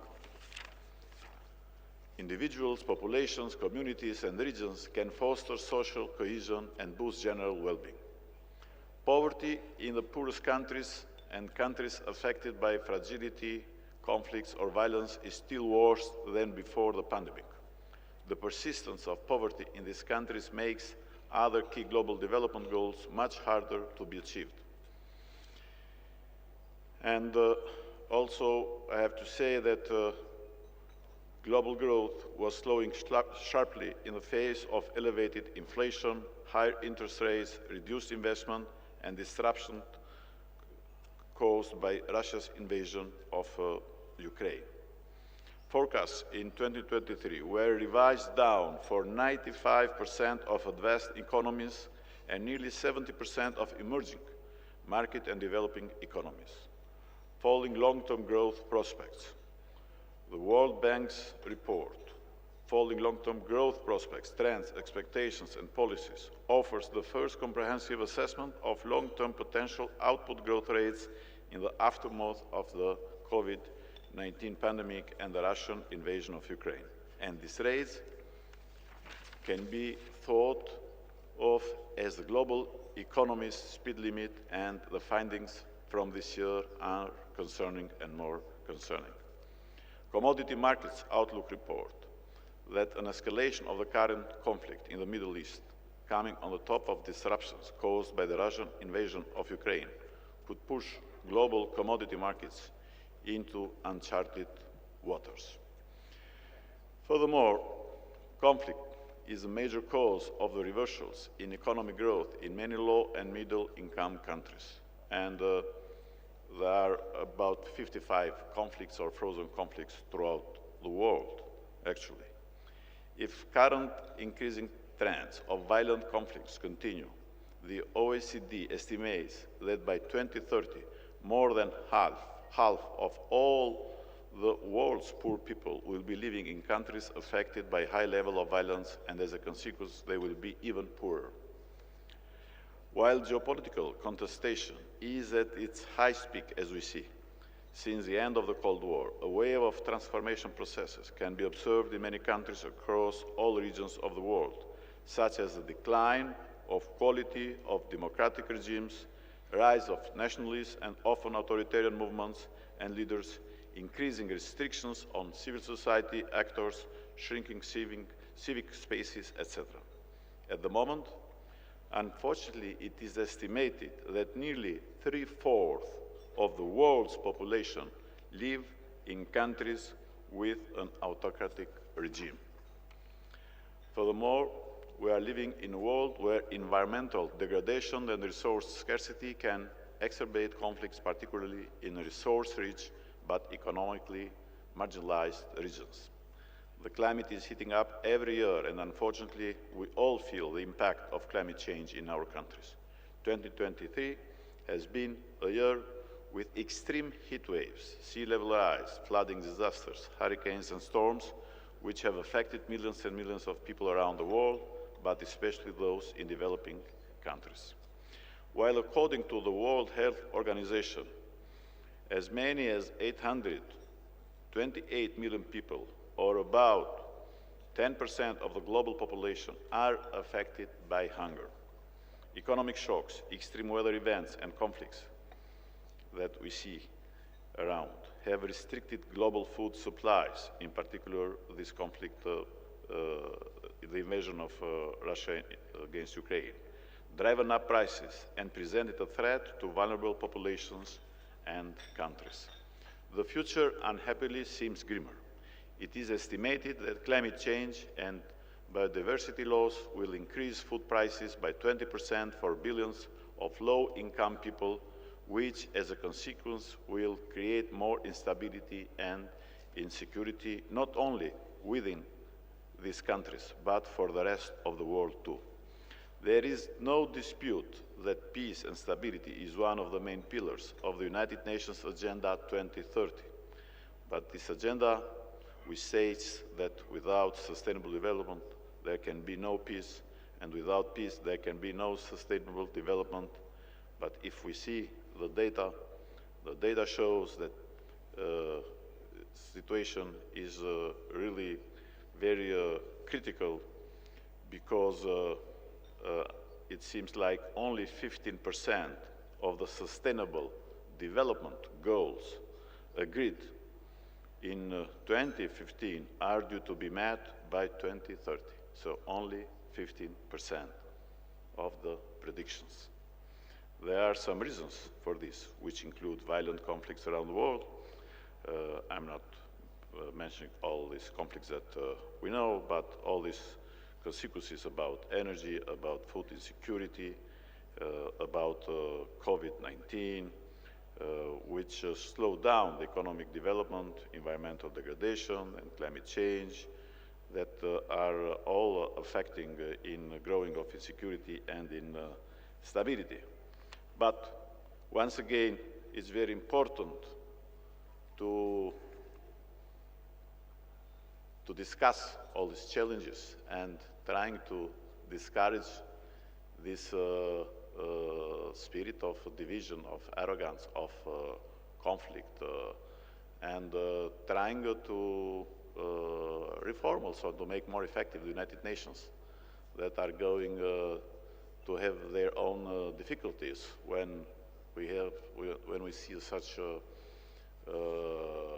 conflicts and such worsening of the relations between main actors also within the Security Council.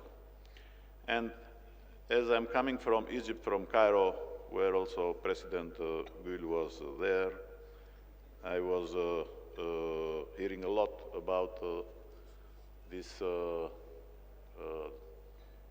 terrible situation in Gaza, but also I was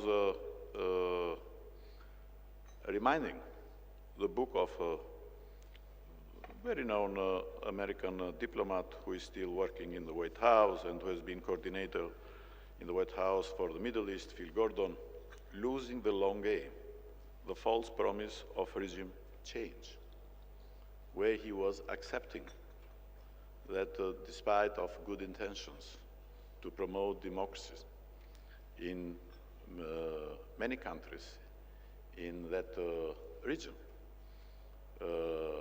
it didn't work.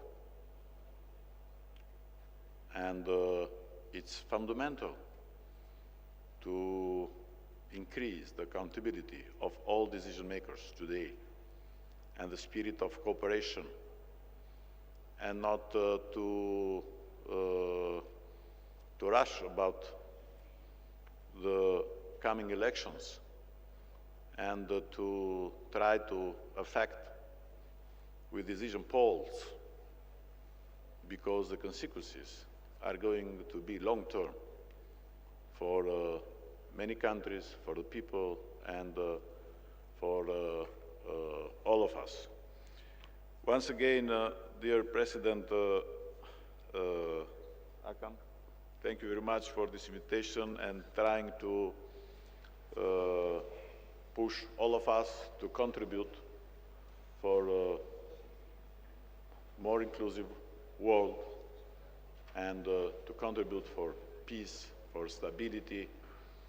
And I'm sure that this summit will be very productive for all of us by sharing our ideas, but also by taking notes of many wise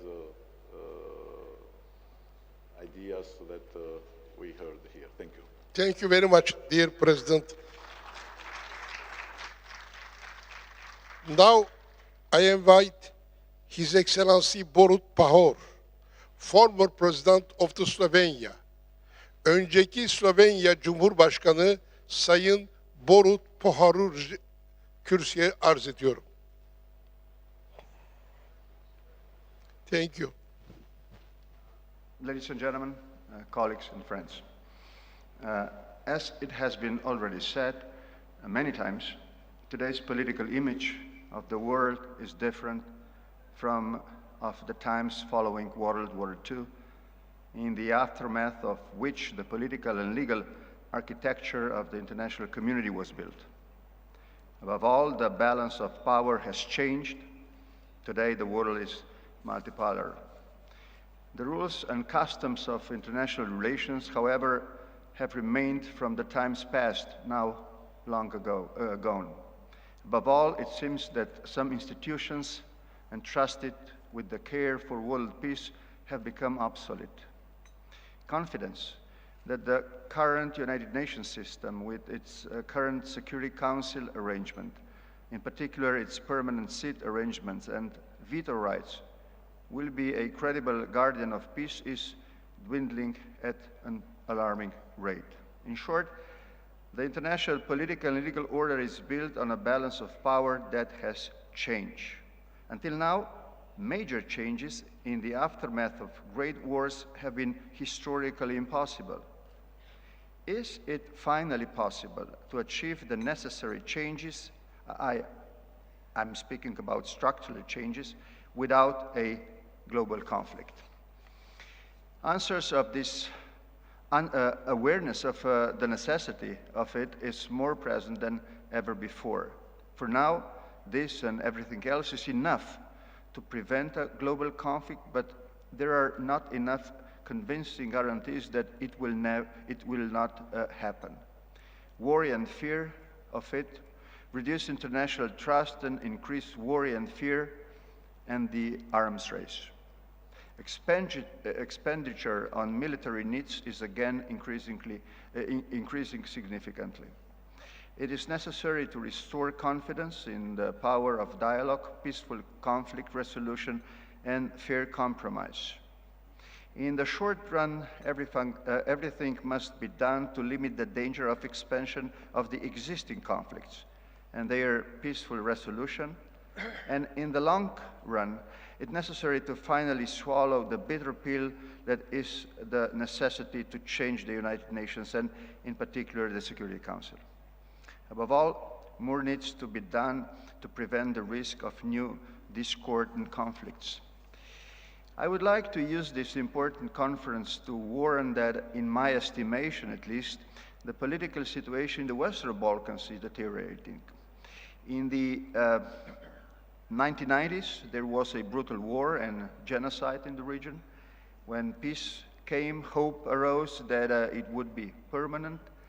The guarantee of this was supposed to be the integration of these countries into the EU. This process has stalled. Faith in it, in the region, has never been as low, and the incidents as worrying. Basically, we are facing a race against time, whether the European perspective, the necessary reforms, and the political will to make a peaceful transition to the EU will succeed or not. We must pay attention to the situation in the region and make every effort to ensure that the political will and dialogue and cooperation prevails. Peace and security in this region must be our common concern. Insofar as the issue of war and peace is a question of political will, we must do whatever it takes to prove the power of dialogue and cooperation on the basis of mutual respect and consideration. Mr. President, since the latter is the noble message of this conference, I sincerely thank the organizers and you in particular for it. Thank you so very much. Excellence Pahor, thank you very much for your kind speech. Now, I invite Professor Dr. Fatmir Seydiu, former President of Kosovo. Okay.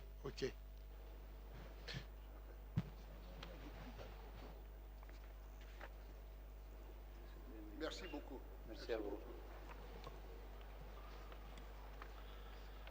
Dear Hakan, dear my friends, colleagues, excellencies, with your permission, I will continue now in Albanian.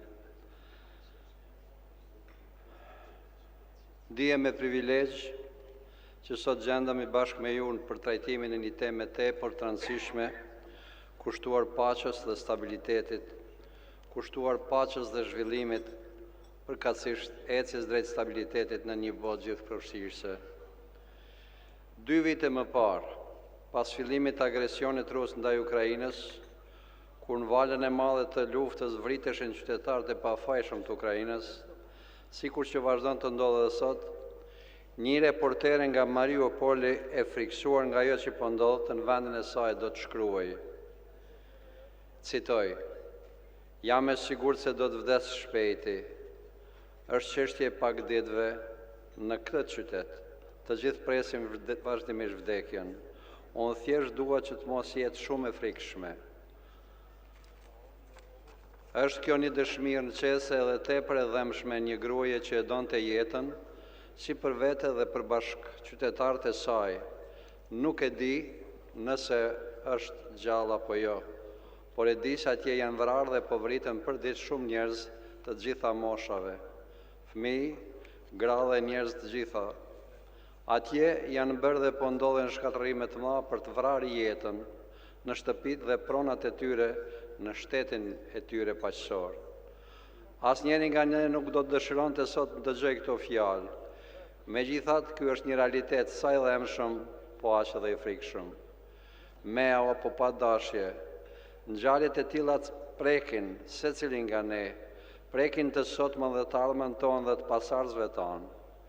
Ndikimi i asaj çfarë po ndodh në Ukrainë pashmangshëm që po ndihet në secilin vend, tek individët, familjet, ndjehet fuqishëm edhe në shtetin tim Kosovën. Madje ndjehet edhe më shumë se në vende tjera, pasi njerëzit në Kosovë ende vojnë pasojat e agresionit të Serbisë. Ne sot jemi përballë një realiteti të cilin përveç se po e shohim, edhe duhet ta njohim. Pra të përballemi me te në frymën e një gjendje apo të një rendi të ri botror. Kjo gjendje nuk do thotë që jemi në fundin e historisë. Jemi në fillimin e një historie të re, e cila duhet me vendosmëri të orientohet në rrugën që është e duhur, që është e drejtë, që është në funksion të paqes, në funksion të stabilitetit, në funksion të mirës të përgjithshme. Apo në të kundërtën, do të shohim fillimin e një historie tjetër po kështu të re, por ajo do të mbajë gjallë tensionet, krizat, pushtimet, luftrat e reja, dhe jo vetëm që do të kërcënoj paqen, por edhe do ta zhbëjë atë. Sot, kur shoh pamjet që vijnë nga Ukraina, apo me dashje apo pa dashje, kthehem në retrospektivë të asaj çfarë ndodhi para 3 dekadash në Kosovë, në Kroaci dhe në Bosnë më herët. Vrasjet dhe dëbimet e civilëve shqiptarë duke përfshirë gra, pleq, fëmijë, janë pamjet pothuajse të njëjta që po i shohim sërish pas 25-6 vjetësh. Tashmë, në një të afërt me gjithë ne, nga një okupator tjetër, por me frymë dhe aspirat identike, për të marrë territor të shtetit fëqinj, për të fshirë identitetin historik dhe kombëtar të Ukrainës. Ata me synim të qartë po godasin qendrat urbane dhe rurale, pikërisht ku jetojnë civilët. Po godasin metrot, shkollat, duke qenë të vetëdijshëm se pikërisht në këto vende po goditet popullsia civile. Po kështu, po i godasin kapacitetet ekonomike për të rrezikuar ekzistencën e një populli të tërë. Tashmë, qindra mijëra refugjat larguar nga vatrat e tyre detyrohen të vendosen në vendbanime të tjera. Të respektuar të pranishëm. Për asnjë prej vendeve tona Ukraina nuk është larg. Pushtimi i luftës përgjakshme atje paralelisht nënkupton ndalimin e vrasjeve të planifikuara në popullin e saj, bashkë me shkatrimin e potencialit ekonomik. Si dhe të njëjtën kohë një prerje të shqetësimeve të mëdha të gjithë njerëzve të globit, cilët me drejtë sot janë më së shqetësuar për atë që ndodh atje. Nuk mund të mos përmend këtu edhe një fakt tjetër, i cili është tepër i rëndësishëm, e ky është refuzimi i brendshëm, që ka nisur në Rusi. Shohim personalitete tjetër politike, kulturore dhe akademike, të cilët të vetëdijshëm për pasojat e mëdha që po prodhon ky realitet, reflektojnë duke kundërshtuar një luftë të tillë, duke kundërshtuar një politikë të tillë, e cila nuk mund të justifikohet në emër të asgjëje. Vetdia e brendshme e këtyre personalitete forcon edhe më shumë përpjekjet e jashtme për të dhënë një përgjigje ndihme të nevojshme zgjidhjes së kësaj çështje. Disa nga këto personalitete kanë paguar me jetë çndrimin e tyre të dinjitetshëm. Kjo situatë e brisht nuk nis dhe nuk përfundon vetëm në Ukrainë. Shtrirja e saj ka potencial të prek edhe në shumë vende tjera. Në këtë kuadër duhet theksuar konfliktin e përgjakshëm në Gaza. Viktimat janë të shumta, sidomos tek popullsia civile. Kjo nënkupton se ende nuk ka energji të bollshme nga faktorët ndërkombëtar që të ndërpritet ai konflikt për të investuar në bisedime paqësore të cilat nuk kanë alternativë. Ngjajshëm me veprimet e Rusisë, e cila dëshiron rikthimin e lavdisë vjetër, do të vrehet edhe në përpjekjet të qeveria e Serbisë. Ajo vepron kundër realiteteve të shteteve të krijuara nga njësitë federale të ish Jugosllavisë, investon në destabilizimin e rajonit. Në këtë kontekst shohim krijimin e tensioneve të vazhdueshme në Bosnjë, përpjekjen për ndërhyrje grup në Maltëzi, si dhe skandale të ndryshëm për destabilizimin e Kosovës. Të përmendin 24 shtatorin, e vitit që shkoi kur strukturat e lidhura me shërbimet inteligjencë të ushtrisë serbe sulmuan shtetin e Kosovës, vranë anëtarë të policisë. Përgatitja, logjistika dhe qëllimi militarëve janë të mbështetur nga institucionet e shtetit serb. si mund të krijojnë një vatër të re lufte, të nxisin një kryengritje të pakënaqurve dhe të atakojnë integritetin dhe sovranitetin e Kosovës. Qeveria e Serbisë për terroristë e vrarë shpalli ditëzije, ndërkohë që këto javë këta terroristë u shpallën si të kërkuar nga Interpoli. Me këtë tip të patronateve ndaj vendeve përreth, të cilat lidhin si interes pika të rëndësishme strategjike, dëshirohet ma gjendje dhe tensioni i vazhdueshëm duke keqtrajtuar dhe kërcënuar edhe vetë qytetarët serbë në Kosovë.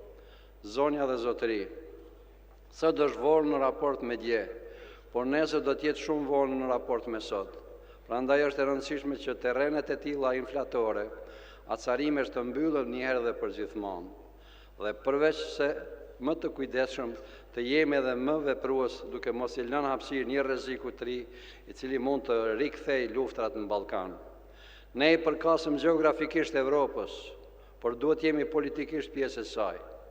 Ne kemi NATO në Kosovë, por duhet kemi edhe Kosovën në NATO, sepse vetëm kështu arrim që të mbyllim rrugët që janë të hapura të shfrytëzohen nga ata të cilët nuk duan rënd, nuk duan paqë, nuk duan stabilitet.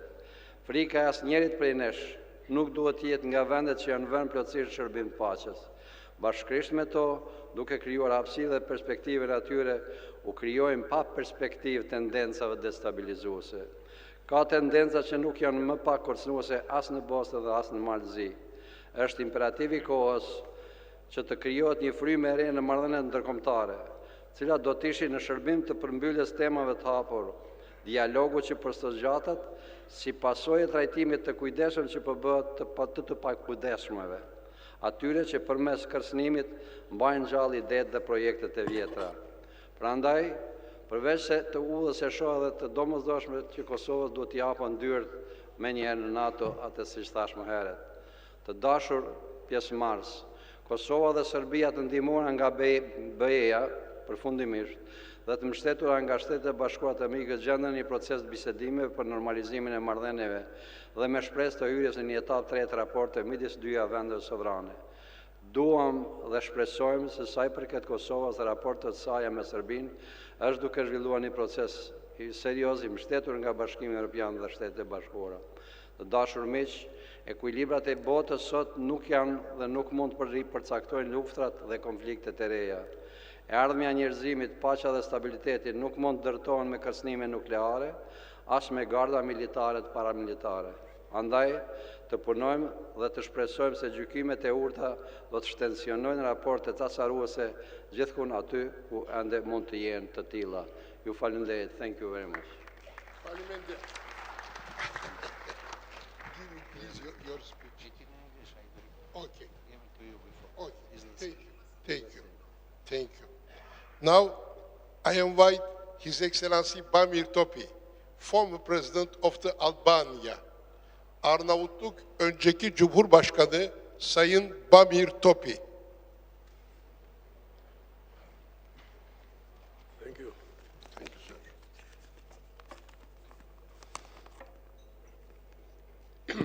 Ladies and gentlemen, dear colleagues, firstly, I would like to thank again Dr. Suver for the invitation and his organization to maintain contact between us, to share our opinions related with events of last year in our regions and hotspot in the world, which can influence in our lives, in economy, stability, in general standards of life of our societies. In fact, we in general are former presidents, and that there are other personalities in the office to take decisions for our future. But taking in consideration of our moral and political responsibilities, we together may influence in public opinion. This is our mission, I think. From our meeting, situation in some specific areas is going bad. The area of conflicts in Middle East between Israel and Hamas has created a terrible, dramatic situation where has died innocent people and many children. The risk of enlargement of this conflict can influence directly in limited countries and in general conditions of our world where are present very active conflicts as in Ukraine and some incursion of ethnic groups in Balkan area. For some people in our region that actually are in power, the war has not finished. This is a big problem because they haven't learned enough from the past war in former Yugoslavia. I have stressed last meeting that Russia has a distinguished intention to interfere in our region, which has been in ethnic conflict traditionally.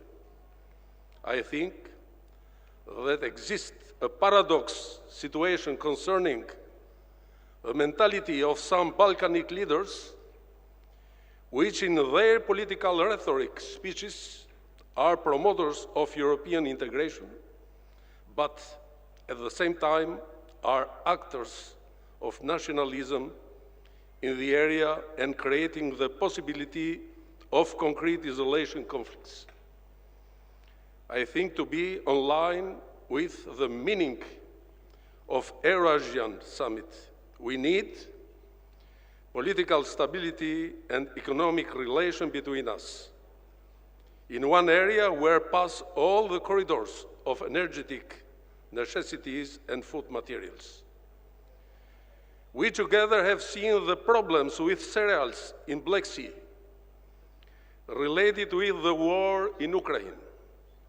Instead to use political capacities of the country leaders and United Nations to stimulate the instruments for future development, they use a lot of time to resolve the problems which are created without taking in consideration the consequences for their people and human society in general. This year will be very particular because there are political elections in some important countries, and I hope that the pre-election time do not influence to diminish the role of politics in some critical areas of conflicts. The role of leaders of our countries is to create the conditions for partnership and to maintain stability in a world with conflicts and misunderstanding. In Balkan area, it is indispensable not to forget the traumatic time in the past. For this reason, only cooperation, political, economic, and cultural exchange can guarantee a future time without serious problems. Thank you very much.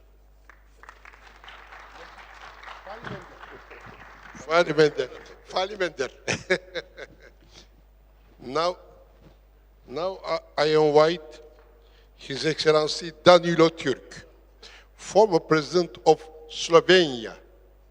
His Excellency Danilo Türk. Şimdi konuşacağız bir dakika. Bir dakika. Başlasın.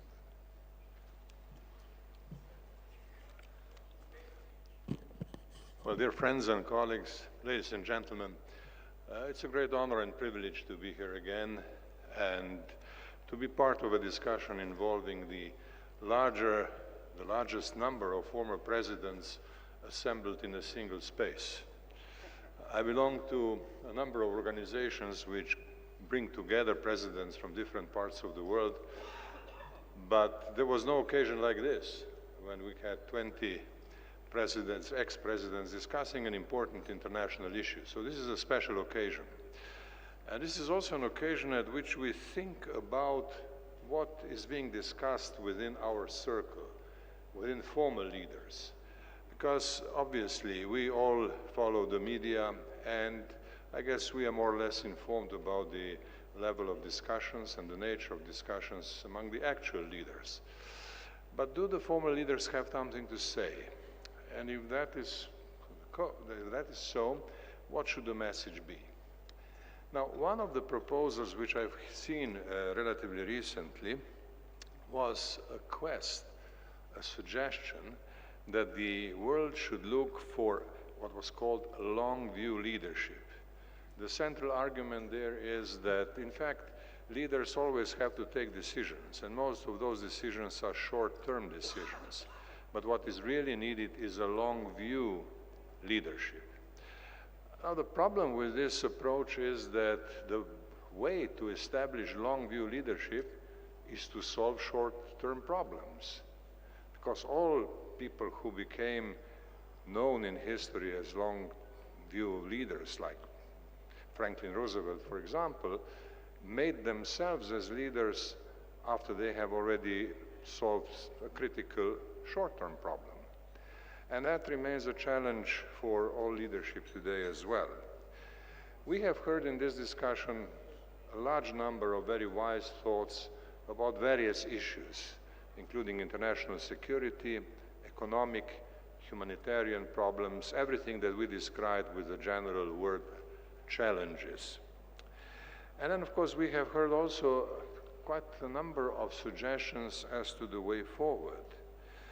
And I think that, of course, we are all aware of certain long-term challenges, such as those resulting from climate change, although we do not necessarily know what the right policy approaches to that should be. We haven't heard very much about long-term policies and strategies which are being put in place and which have the potential of creating a better world. Fortunately, an earlier discussion held in this room, discussion before lunch, was devoted to Belt and Road Initiative.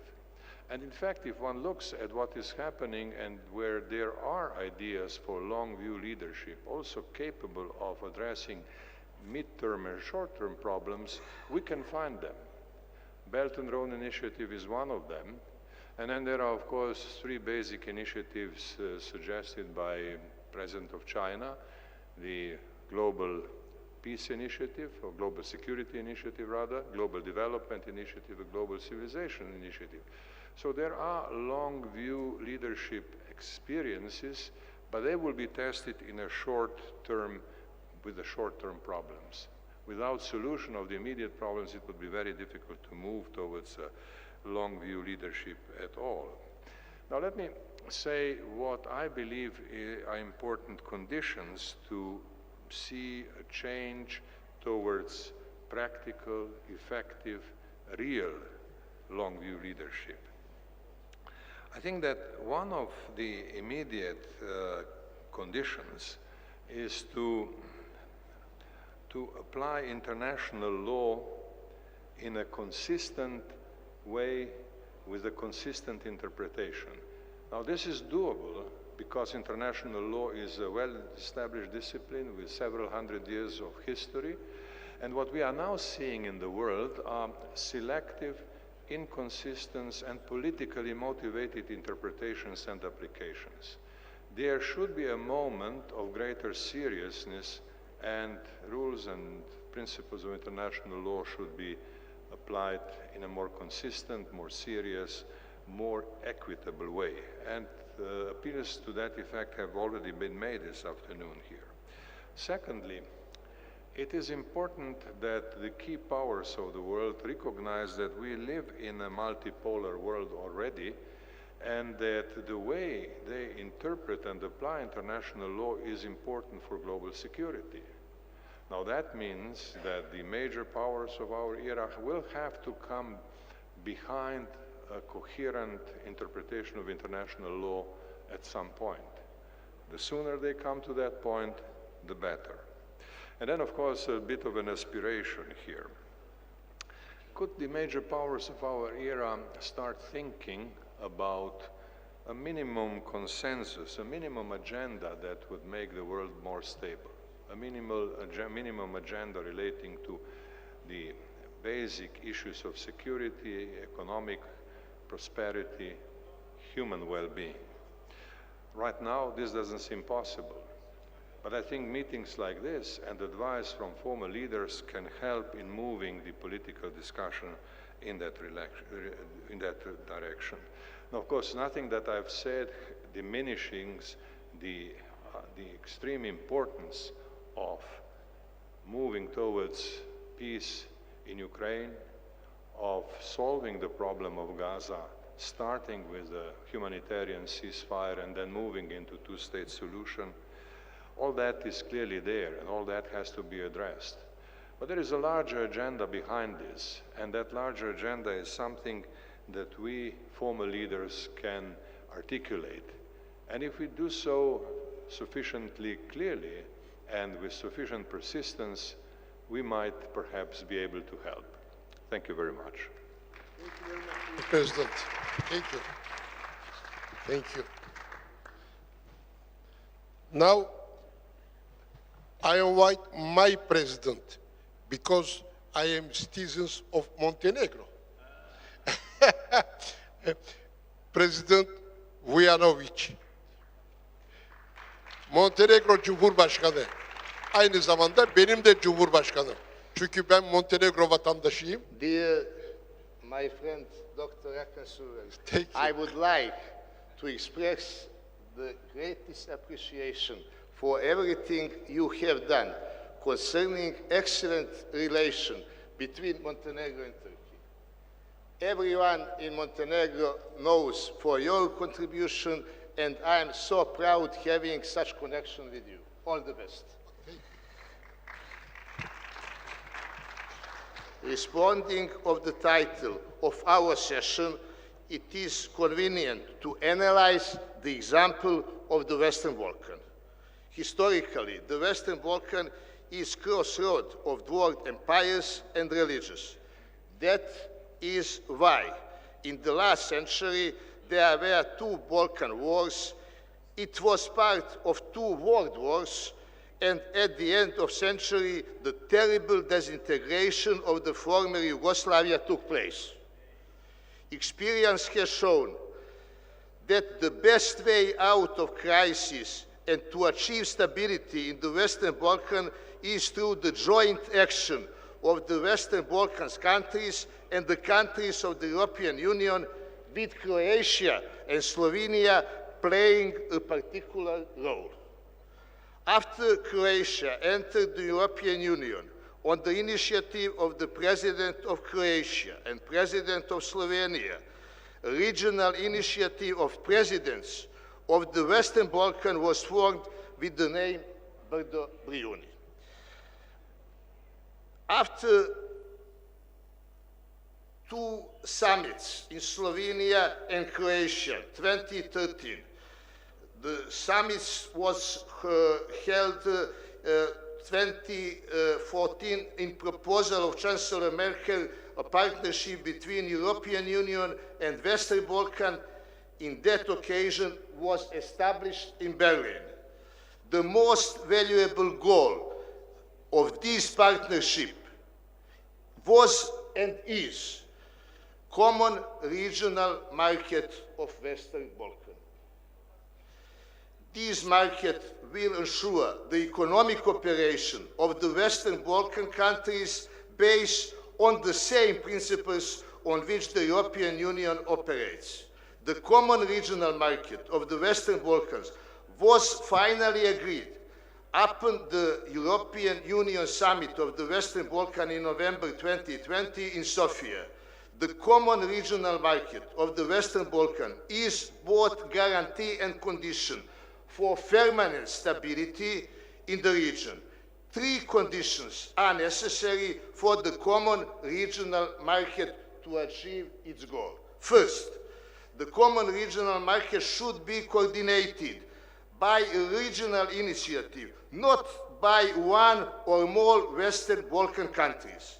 I see the Council of Regional Cooperation of the South East European cooperation process as the most valuable regional initiative. Second, all Western Balkan countries should fulfill the obligations they accepted with framework of common regional market. And the end, third, the European Union should support the regional market and regional projects with significant donations and favorable loans. Dear friends, this approach enables the Western Balkans to form a kind of Balkan Union based on the same principles of the European Union functions. Thank you very much. His Excellency, thank you very much. Dear President, you can give your speech to me, His Excellency. You can. Okay. Now, I invite Valdis Zatlers, former President of Latvia. We can speak in your place if you want. Perfect. Honorable Hakan Suver, ladies and gentlemen, at first I would like to express my gratitude to the audience for the patience you showed during the last couple hours, and you have deserved a great applause.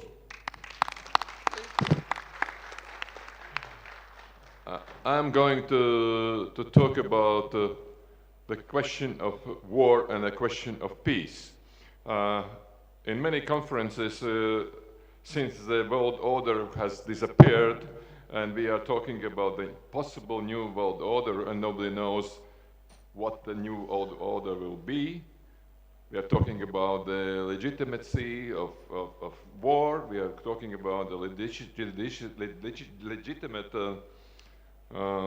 targets. We are talking about the historical arguments behind the wars, attacking each other, And what we have instead, we have, 2 years war in Ukraine, despite the Russia is a nuclear power, and we have already the 4th month war between Hamas and Israel, despite Israel has tanks and aircraft, but Hamas don't have. And the goals, they are not reached. The hostages are still there, despite of all the destructions and despite and all that. And what's very important, we have to understand that Ukraine will exist forever. If you have a goal to destroy Ukraine, it's mission impossible. Israel will exist forever. If you have a goal to destroy the Israel state, it's a mission impossible. And even if you have a goal to destroy Hamas, it's mission impossible. The Hamas will exist. And it was already mentioned today, because all these identities, ethnical identities, sovereign image identities, are in the minds of people. And you cannot, destroy anything, and you can do it only if you kill everybody and you destroy every house. Why I'm so convinced about that, and I am talking about that to you. So I'm an example of my experience. I was born, 15 years after the Second World War. And 15 years after Soviet Union occupied my country, humiliated the army of my country, at the first year killed more than 1,000 of representatives of elite, and then afterwards deported about 50,000 people to Siberia, and of course there were thousands and thousands of refugees which were living in Germany in refugee camps, and afterwards they settled down in Australia, Canada, US, Sweden, but wherever in the world. And the dramatic Russification, militarization and colonization was going on in my country. And it's at first glance you think, it's impossible to restore the Latvian state. But it happened, and I tell you why it happened. I graduated the Soviet school, I graduated the Soviet university, I even served in the Soviet army, you know. But still, in my mind, the Republic of Latvia was alive.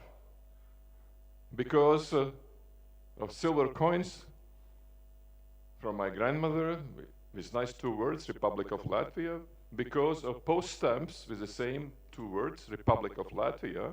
And when there was a window opportunity to restore this sovereign identity, it happened after the collapse of the Soviet Union. Therefore, you know, it's absolutely stupid and no rationale behind that, that we think that by force we can erase Ukraine, Israel, or Hamas. We have to accept it. Otherwise, we are talking about different styles and about different solutions, and basically, you know, many mentioned today that there's no plan for the day after. There's no plan for the day after in Ukraine. There's no day after in Gaza-Israeli conflict. War. It's already war. It's not a conflict. So what we have to do? At first, we have to abstract from the arguments made from historical experience. We should not forget history. We should keep it. But for the one moment, we should focus on today, what we can do for the all involved parties to make them happy, feel comfortable, and of course, feel as a sovereign entity. It's very important to understand. And today also the Turkish Cyprus president told about the same thing. Many decades have passed, but the desire of sovereign entity is still there. Is it easy to do? No, because then you have to clear the room for negotiations, and you need some mediator who is respected from both sides. That is a question of trust.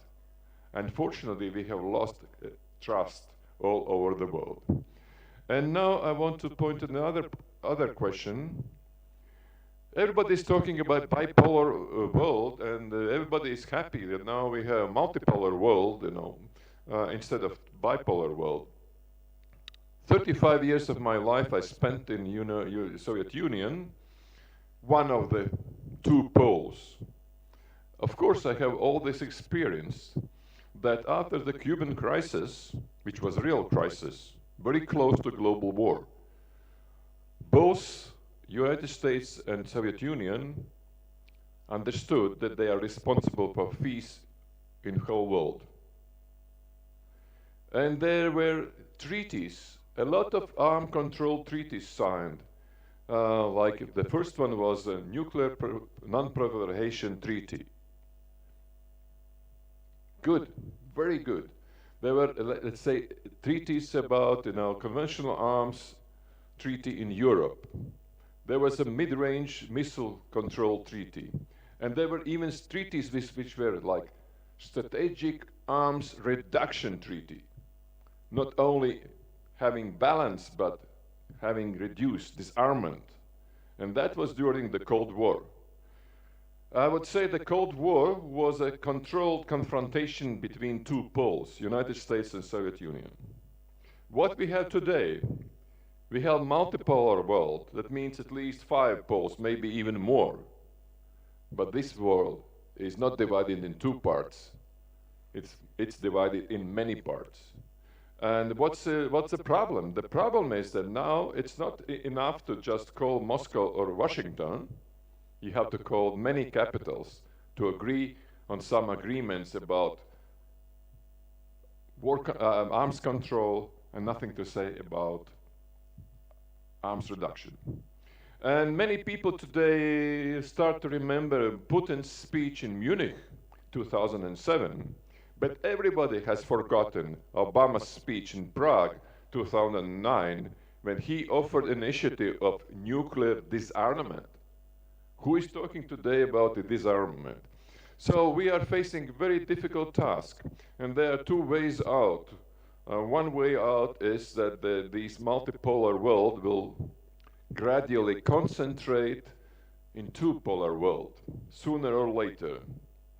Because, you know, even if you have three partners, you know, the human nature forces two partners to create an alliance against the third one.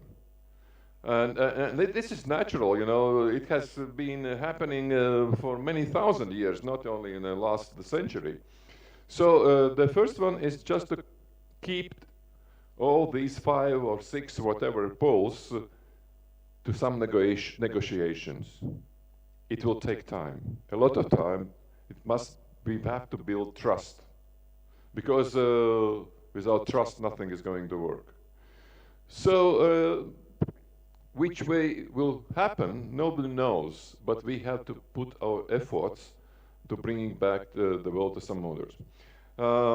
One more thing, if all the military actors in the world, military powers, agree to stop any proxy war, because we look in the last two decades, most of the wars are proxy wars. So somebody, you know, the big powers are involved in some local contract. I didn't believe the number when I heard it first. We have more than 50 military conflicts right now in the world. So we have to come to some negotiation tables, how to increase the trust, and I would say the first proposal to me would be, let's abolish proxy wars.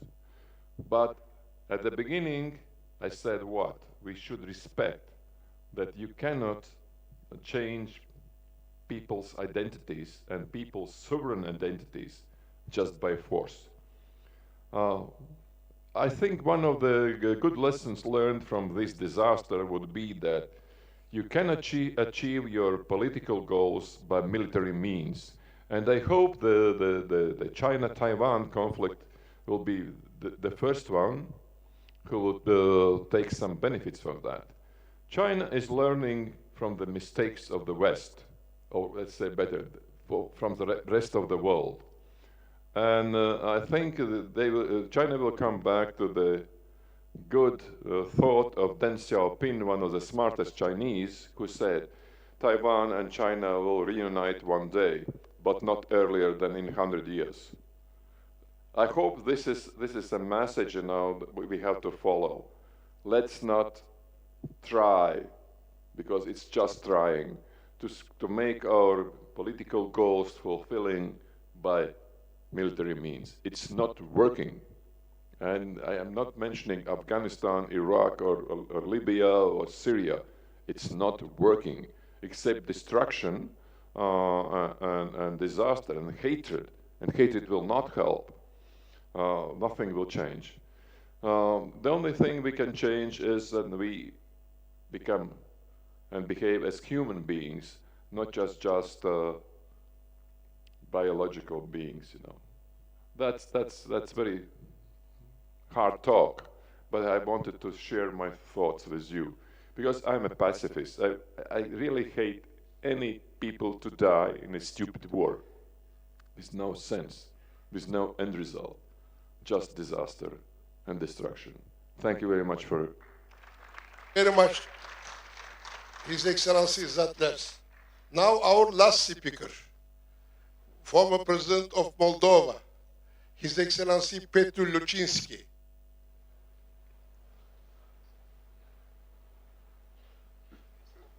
No, he's not speaking. Lucinski absent. Burada konuşmadı ama o. He not speaking. Yes, yes. Mai întâi vreau să mulțumesc faptul că datorită prietenului nostru Vacan Suver și echipii sale din cadrul Fundației Marmara Group, noi avem posibilitatea de a comunica și de a ne exprima pe cele mai actuale probleme care au loc în ziua noastră, atât la nivel național cât și mondial. Speranțele noastre erau că odată cu combaterea pandemiei, lumea va deveni mai bună, că guvernele majorității statelor se vor concentra asupra problemelor vitale care vor asigura o dezvoltare mai bună în domeniul sănătății, educației și ecologiei. De asemenea, speram la creșterea nivelului de trai a populației și la contracararea sărăciei. Cu părere de rău, practic, n-a fost să fie, pentru că imediat după pandemie a început conflictul militar dintre Rusia și Ucraina. Astăzi, peste 60 de state sunt implicate în acest conflict și observăm o deteriorare globală în toate domeniile, inclusiv cel economic, social și în ceea ce privește viața cotidiană a oamenilor. Durata acestor evenimente este incertă, iar regretele vin odată cu schimbarea accentelor și a priorităților. În prezent se conturează o direcție care se referă la extinderea eforturilor de înarmare în majoritatea țărilor, generând cheltuieli semnificative care afectează într-o formă sau alta dezvoltarea bunăstării populației. Suntem asaltați constant cu informații despre întărirea arsenalului militar și noile modalități de distrugere umană. Ceea ce vedem în ultimul timp arată ca o nebunie din partea multor lideri de stat din Europa, dar și lideri ai structurilor europene, UE, NATO. Toți cer înarmare, noi arme de distrugere în masă, cheltuieli de miliarde și miliarde pentru continuarea războiului.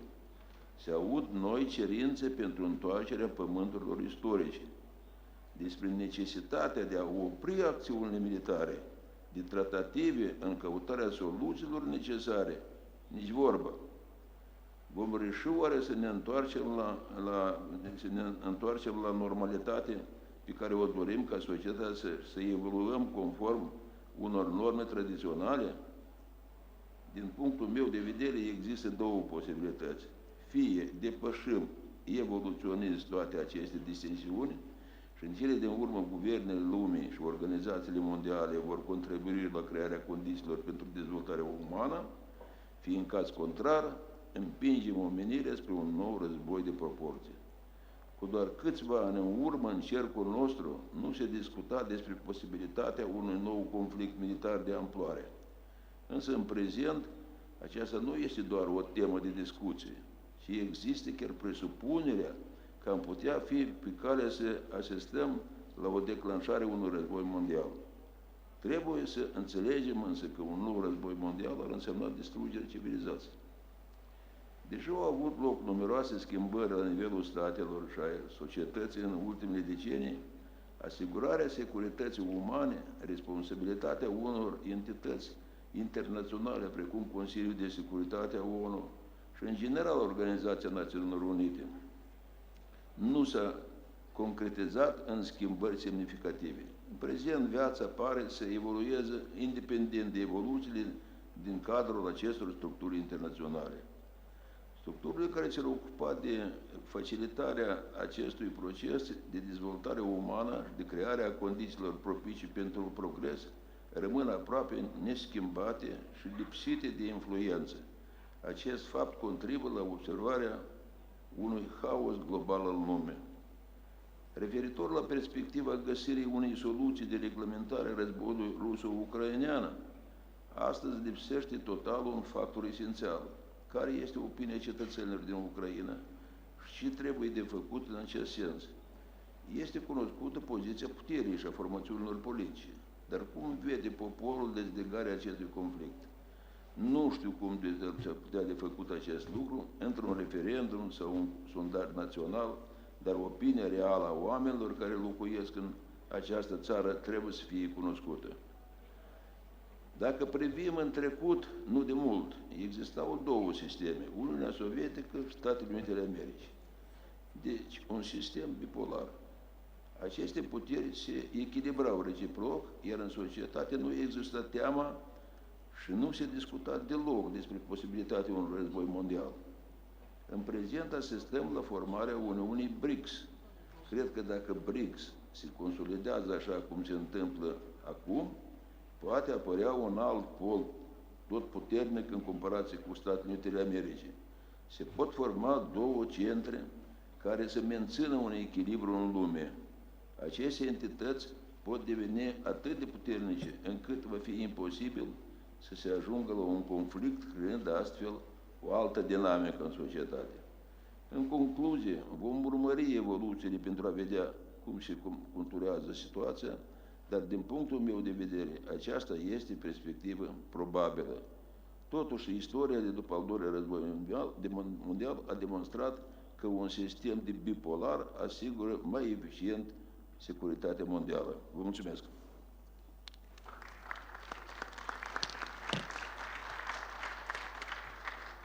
Am făcut scurt, măcar.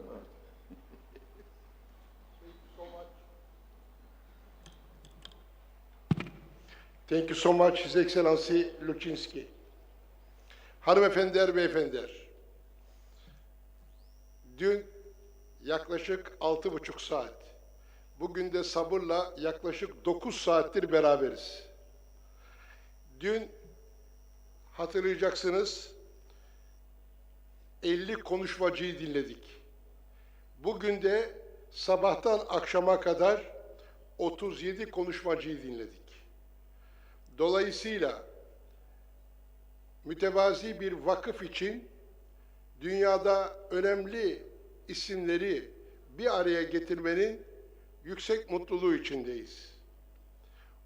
Bu çalışmalarımızı yaparken dün ilk defa bir robotu üye yaptık.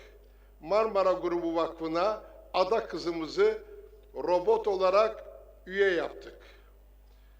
Gene dün toplantılarımız sırasında Türkiye Cumhuriyeti'nin önceki Cumhurbaşkanı Vekili, gene dün aramızda önceki Dışişleri Bakanımız, gene dün aramızda İstanbul Valimiz devletimizi temsilen hazır bulundular. Bugün burada ise Sayın Abdullah Gül Mısır'da olduğu için onun video konferansla katılmasını temin edebildik. Ve 19 konuşmacımızı, 19 Cumhurbaşkanımızı dinleyerek kendilerinden barış için ortak bir yolun bulunmasını, temennilerini aldık. Dün yapılan toplantılarda Karadeniz Ekonomik İşbirliği Teşkilatı Parlamenterler Asamblesi büyük bir jest göstererek benim barışa yaptığım hizmetlerden dolayı bana Karadeniz Ekonomik İşbirliği Teşkilatı Parlamenterler Asamblesi'nin madalyasını takdim ettiler. Arnavutluk Meclis Başkanı'nın imzasıyla Genel Sekreter Profesör Doktor Asaf Hacıyev bu madalyayı takdim etti. Gene dün aramızda bulunan Birleşmiş Milletler Sevgi ve Barış Federasyonu adına Doktor Hong Tao Ti bana Sevgi ve Barış madalyasını Birleşmiş Milletler'e sundu. Kendilerine de teşekkür ederim. Bugünkü toplantılardan sonra elde ettiğimiz o ki, krizlerden istikrara kapsayıcı bir dünya inşa etmenin heyecanı içindeyiz. Yoksa değerli konuşmacılarımızın söylediği gibi kötü bir yola gidiyoruz. Bu kötü yola gitmemek için insanların birleşmesini, insanların bir arada birbirini tanımasını ve bir diyalog içinde istikrara kavuşmasını diledi bütün konuşmacılarımız. Ben de huzurlarınızda kendilerine teşekkür ediyorum. İzin verirseniz kendilerine Marmara Grubu Vakfımızın küçük bir bugüne ait hediyesini, hatırasını sunacağım. Ama bunları yapmadan evvel 2 teşekkürüm var. Biri, güvenliğimizi sağlayan polislerimize teşekkür ediyorum. İki,